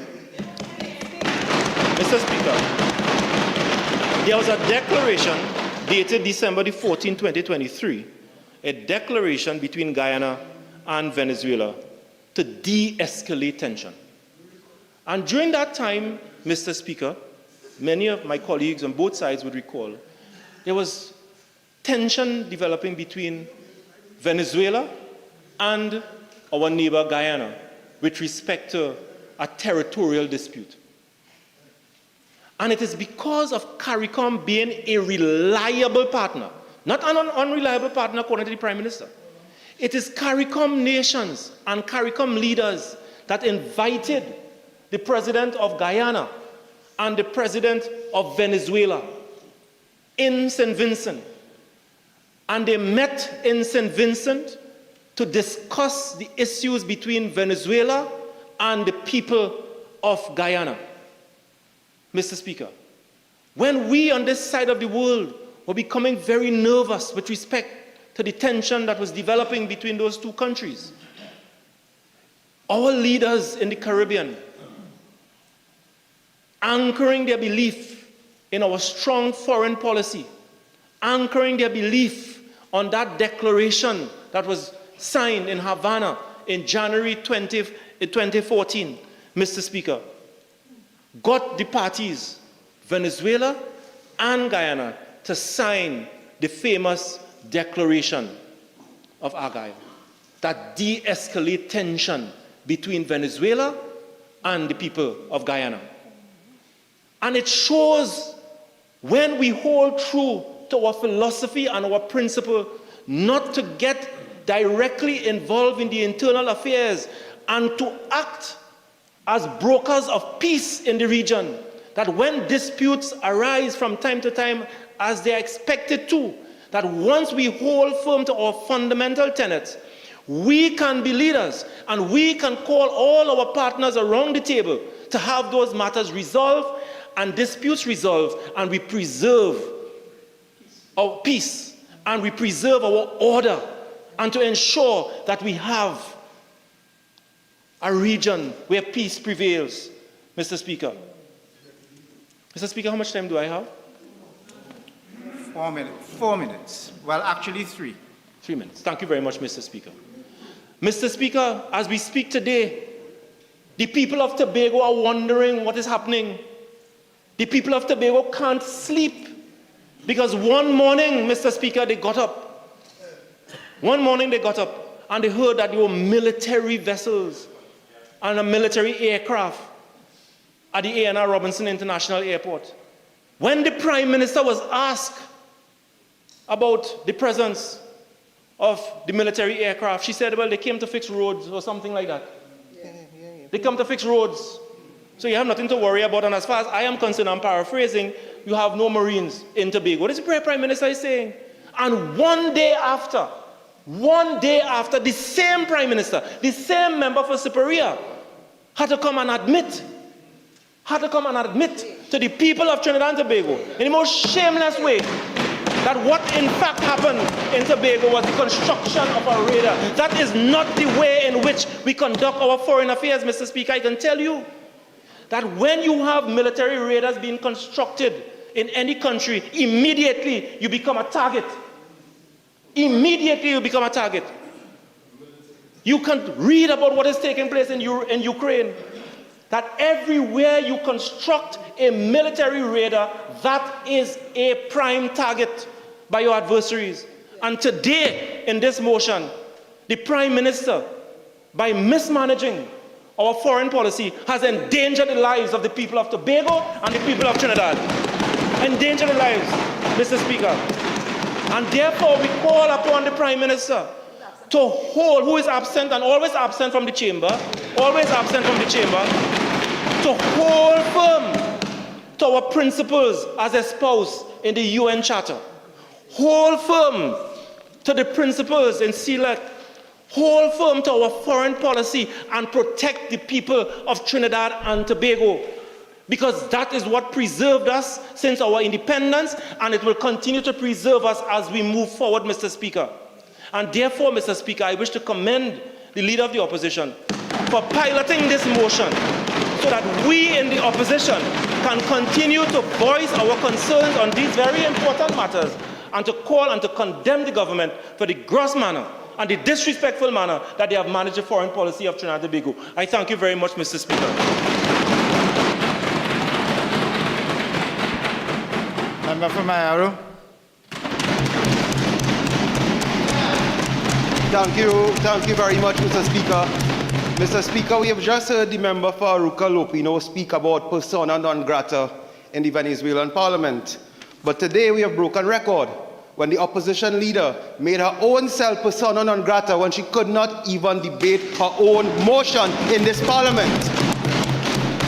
Mr. Speaker, for the past 2 to 3 hours, we have heard about foreign policy and foreign policy from that side. But I want to remind them about their foreign policy. For 10 years, they used planes like the bus route. They was from country to country without a single return of investment to this country. For 10 years, all they could offer this country from their trips was yam. Up to now, we cannot find the yam. In 8 months, led by the Honorable Kamala Prasad-Bissessar, together with Sean Sobers, Minister of Foreign and CARICOM Affairs, we have done more in 8 months than you have done in 10 years. Mr. Speaker, within 2 months of assuming office, a member of the G20, the Prime Minister of India, visited this country because Trinidad and Tobago was once more open for investment and business.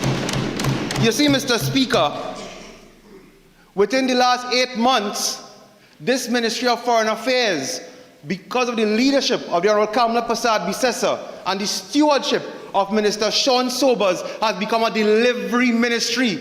No longer is foreign affairs about pictures. No longer is about foreign affairs for a line with the boys in New York. You see, Mr. Speaker, we went to the UNJ in September, and I take ownership of these words because we saw the member for Arima there. On Facebook, you would see the member for Arima posting pictures with foreign leaders. But what the country doesn't know is those foreign leaders were not met in a meeting or a bilateral meeting. They were in the corridors, running them down for a selfie when the delegation of this country, led by the Honorable Kamala Prasad-Bissessar and Sean Sobers, was doing the work for this country, Mr. Speaker. Mr. Speaker, let me tell you, in the past 8 months, this country has received a limb fitment camp because of the Indian visit. In the past 8 months, because of the foreign policy, the Honorable Kamala Prasad-Bissessar literally sat down with sheiks at the UN. And today, Mr. Speaker, literally today, Sean Sobers is not here because he and Minister John is in Dubai. They are in Dubai getting investment for this country. That is the foreign affairs of this country, the foreign policy of this government. You see, Mr. Speaker, today I stand on behalf of the people of Mayaro and Rio Claro because we are a rural community, but we have been battered by the scourge and the cancer of narco-trafficking, of human trafficking, of transnational crime. And today, as a young member of Parliament, I thank the Prime Minister for standing with the country, standing courageously to ensure that we can have an all-country approach to protecting the people of this country. You see, Mr. Speaker, The opposition likes to come and spew words, and they like to twist the stories. But in the papers today, Mr. Speaker, in the papers yesterday, Trinidad Express, November 26, 2025, business groups in Trinidad and Tobago see United States General Dan Kane's visit as a positive step in strengthening bilateral relations between the two countries. Director of the Confederation of Regional Business Chambers said the high-level meeting and discussion will foster deeper trust and economic development. That is the foreign policy of this government, Mr. Speaker. Mr. Speaker, today I stand as a member of our government proud to have a courageous and progressive leader, and we support every statement, every action, and every cooperation undertaken by the Prime Minister to secure this country. You see, Mr. Speaker, those on the other side have introduced a culture into this Parliament now of being unpatriotic. 2 weeks ago, Mr. Speaker, we were debating, and they stood here to tell us the merits of alcohol and why we should not increase the prices. That's what they stood for. We had the member for Diego Martin Northeast, a long song and a dance about the merits of alcohol. 2 days ago, Mr. Speaker, the very same opposition stood in this Parliament to deny, and or at least to try to deny people the opportunity to protect themselves and their homes when they voted against the home invasion bill. And today, this motion, no. 48.1 is relevant because I'm talking about a continued culture you have introduced. And part 3 is this motion, because this motion is just masking you standing in the way of a government from protecting the people of this country. For 10 years, you did nothing. But now, in 8 months, you want to stand against every single thing. Mr. Speaker, I have heard CARICOM. You see, when you go on ChatGPT and you write a speech, you have to come and talk CARICOM. But I want to tell you something. No statement, no action by any member of this government has ever said that we will disassociate or we will disregard our love and value for our CARICOM brothers and sisters. You see, actions speak louder than words. It was Kamla Prasad Bisesa, Prime Minister of Trinidad and Tobago, become the first Prime Minister to action aid for Jamaica when our CARICOM sister needed help. You see, Mr. Speaker, CARICOM, we are a bloc. We have a shared history. We have shared values. We have a shared cricket team. But Mr. Speaker, because of our sovereignty and our diversity, there are times when CARICOM member states have differed on foreign policy. You see, those across here want people listening home to think that CARICOM sticks together every single minute. From 6 a.m. to 6 p.m., we together. No, we love each other. We love our brothers and sisters. But there is national interest and there's regional interest. You see, Mr. Speaker, I want to point out something here. CARICOM has often differed with their foreign policy. Nations, their member nations. As we sit right now in CARICOM, some nations, like Trinidad and Tobago, we upkeep the one China policy. But there are other CARICOM brothers and sisters and other nations that do not upkeep the one China policy. But that does not mean that we are at war. That does not mean that those countries who do not upkeep the one China policy are not part of CARICOM. It is part of their sovereignty and their national interests. Mr. Speaker, let me quote an article here. 2nd June 2022. CARICOM split on Jamaica's nomination for post of Commonwealth Secretary General.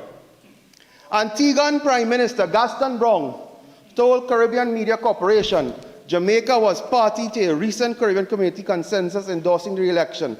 I think Jamaica's proposed candidate for the secretary is a monumental error which could only serve to divide the Caribbean. Imagine that. The Antiguan Prime Minister has issued a statement against another country, and hear what they said, which can only serve to divide the Caribbean. So at times, CARICOM leaders have shared different views. At times, CARICOM countries have shared different foreign policies, but it does not mean that you're not part of CARICOM. It does not. That is why my colleague, the senior, what we call the lion, had to come today to amend this motion, because nowhere we must be called to reaffirm our support for CARICOM when we still are part of CARICOM. We just have a differing view. But you see, Mr. Speaker, I want to bring it closer to home. You see, we listen to everybody on that side talk about CARICOM sticks together. Trinidad sticks with CARICOM. January 10th, 2019, the OAS Permanent Council approved a resolution to not recognize the legitimacy of a second term for Venezuelan President Nicolas Maduro. CARICOM was disunited because Bahamas, Guyana, Haiti, Jamaica, and St. Lucia were among 19 states which approved the resolution. Trinidad and Tobago abstained. You abstained. You were apart from CARICOM. We didn't come. No, they didn't vote for Maduro. They didn't vote for Maduro. But you come here today because we have a differing position, a position that is based on protecting this country, to say we must reaffirm. I want to go again. You see, Mr. Speaker, at times we weave a web of deceit. Let me go again, Mr. Speaker. Them, not us, never us. Mr. Speaker, I want to raise another issue here. Again, CARICOM. 29th March 2019. The OAS proposed a motion for humanitarian aid to enter Venezuela, i.e., there was a motion to give food to the suffering people of Venezuela. CARICOM yet again disunited, but hear what? Trinidad and Tobago abstained. That government abstained. The government who wants to tell you we love CARICOM, the government who wants to tell you we stand for people, abstained from CARICOM position, and they abstain from giving people humanitarian aid. So this is the hypocrisy that they continue to.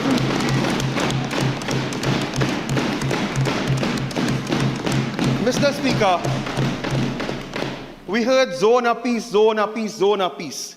They all use the same piece of paper, CELAC 2014. Yes, we signed on to that in 2014. You know why? Because in 2014, the foreign policy of Kamla Persad-Bissessar was to strengthen our ties, because you see, between 2010 to 2014, you had the visit of then VP Vice President Biden. You had the visit of President Xi. You had the Prime Minister for the first time. They like to boast 63 years of work and 50 years they build the country. It was a UNC government led by Kamla Persad-Bissessar that opened the very first embassy in China after 50 plus years. So in that period, between 2010 to 2015, the Prime Minister was on a trajectory to ensure we strengthen global ties. But from 2014 to now, it's 11 years. And issues have changed. The national community has changed. We are now under attack from the effects of transnational crime, narcotics, human trafficking. But Mr. Speaker, I want to put something on record here. You see, the Prime Minister went to the UNGA, the real thing, not the corridor, not outside. She was by a seat and she spoke. And she was invited. And the Prime Minister said, the notion that the Caribbean is a zone of peace has become a false ideal. Far too many in this region see peace as an elusive promise because of the murders, because of the narcotics and the firearms.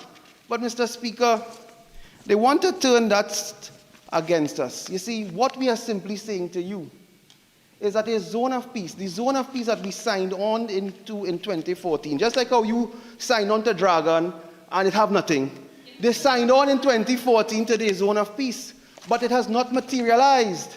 It has not materialized to the point we have had 600 people murdered in cold blood last year in this country. And let me tell you something. What we are saying, Mr. Speaker, is that a zone of peace is an asset and it is an ambition, but it is not the reality which we face in this country, which we face in this region, and which we face in our constituencies and communities.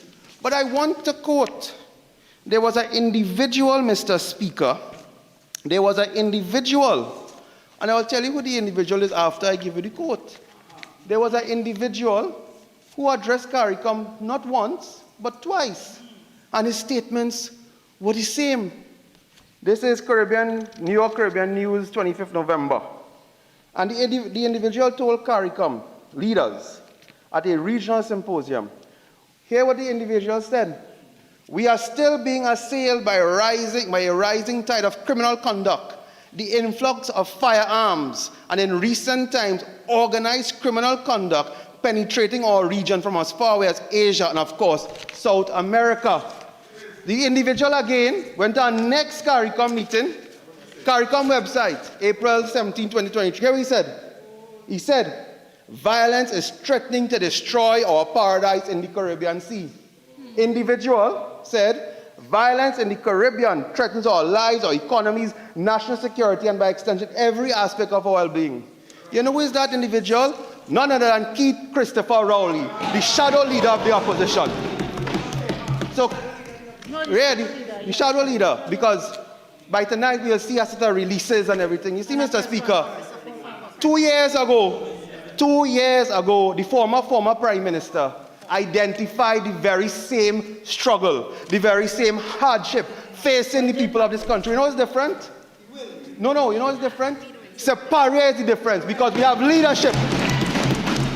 We have a Prime Minister that is willing to stand with our global allies and stand for the people of Trinidad and Tobago and do what it takes. Mr. Speaker, we have heard those on the other side. You see, there's a reason I want to go back to CELAC. They talk about CELAC.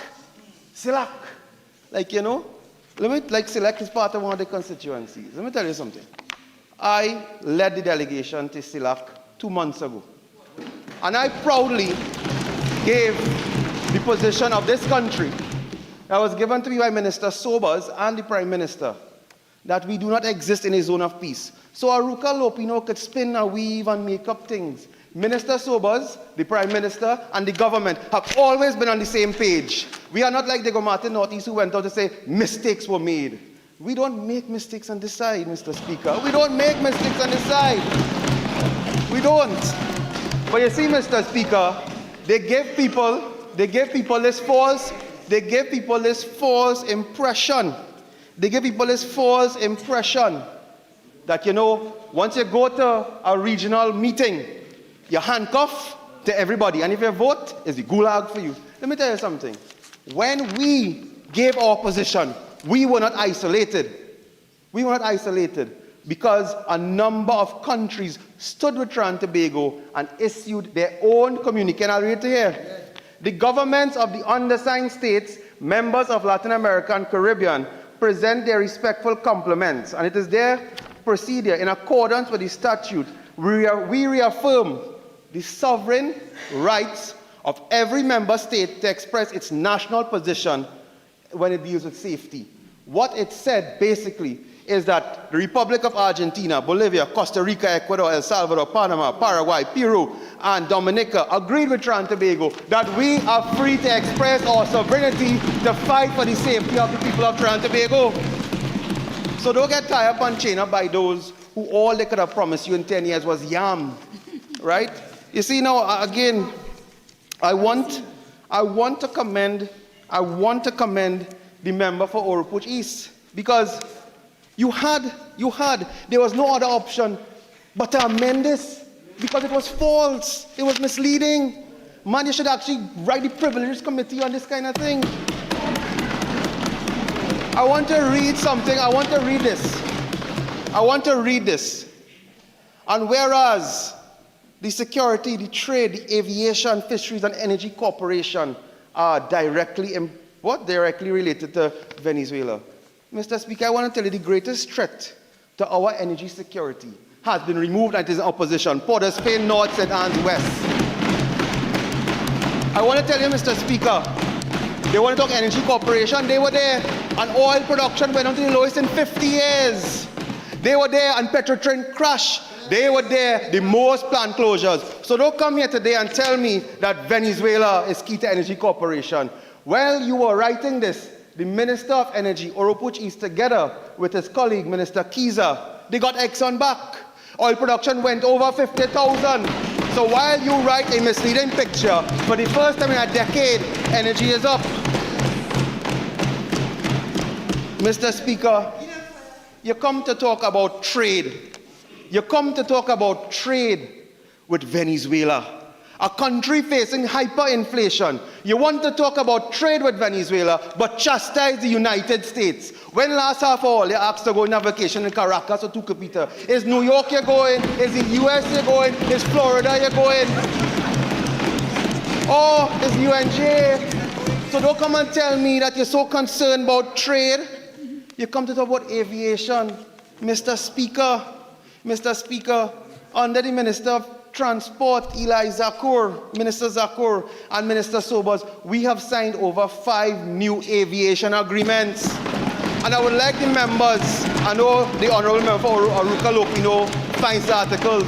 Venezuela has just issued an ultimatum for airlines to return. They say if you don't return and you don't fly here, we'll take back the whole license. The fact is, people not flying today. But you come here, Arima, Honorable Member, to tell us, Trinidad and Tobago, the plane will pack up because we're not working with Venezuela. That is absolutely rubbish, Mr. Speaker.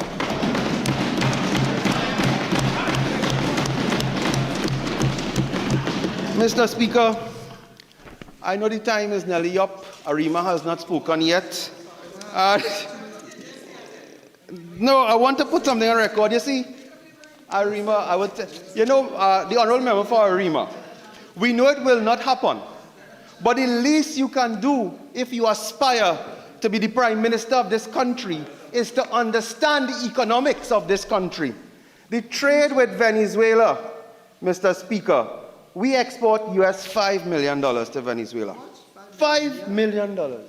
But yet, with the United States, we export US $3 billion. But those on the other side want to come here and say, why are the Americans? Why are the Americans? You see, they want to talk foreign policy.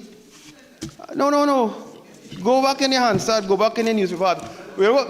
You want to know, may I ask you who said this? We were in the other place, in the other building. And they ball out, what Trump could do that is their foreign policy. That is their foreign policy. You see, Port of Spain, North, St. Anne's, West, was talking how we got back the OFAC license. But you see, to get back something, you have to lose it. They lost the OFAC license. And you know why? Because what Trump could do, that is your foreign policy, is sitting. Somebody has returned to the presidency, but you say what Trump could do us. But I want to go again. You see, Mr. Speaker, when we stand here to talk about fighting crime, when we stand here to create legislation, it's not because we just pick up paper, we were working in opposition. In opposition, we had something called the anti-crime town hall meetings. It is there we created, together with the most brilliant attorney general this country has seen, Honorable John Jeremy, we created a legislation, we created ideas to fight crime. But last January, we were fortunate to have the Honorable Alan Chastney. Presently, and I put that on answer, presently, as of today, the opposition leader. But things are yellowing up in the Caribbean, Mr. Speaker. So when Alan Chastney came here, the very next day, the former Prime Minister, then Prime Minister, said, he's the Caribbean Trump. What do you mean by Caribbean Trump? I thought you had a CARICOM party supporting each other. And they all stayed quiet. Matter of fact, when Guyana came under attack from Venezuela, we had to beg the PNM for a position. We had to beg the PNM for intervention. But you want to talk foreign policy, Mr. Speaker?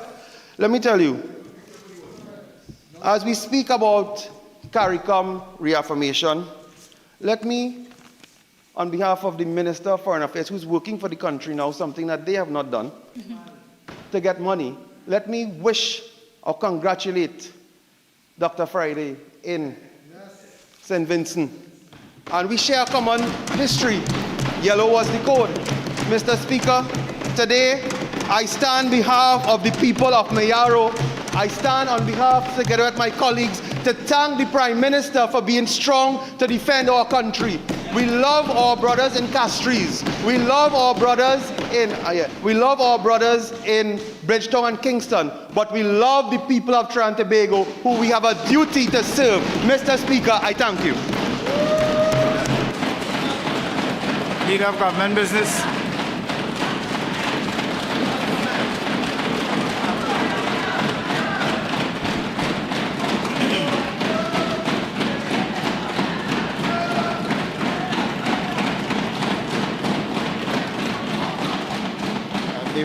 Leader of Government Business, before I call upon you, might I extend heartfelt congratulations for that spirited and sometimes entertaining maiden speech from the member of Myra. I think we should give him a good desk number once again.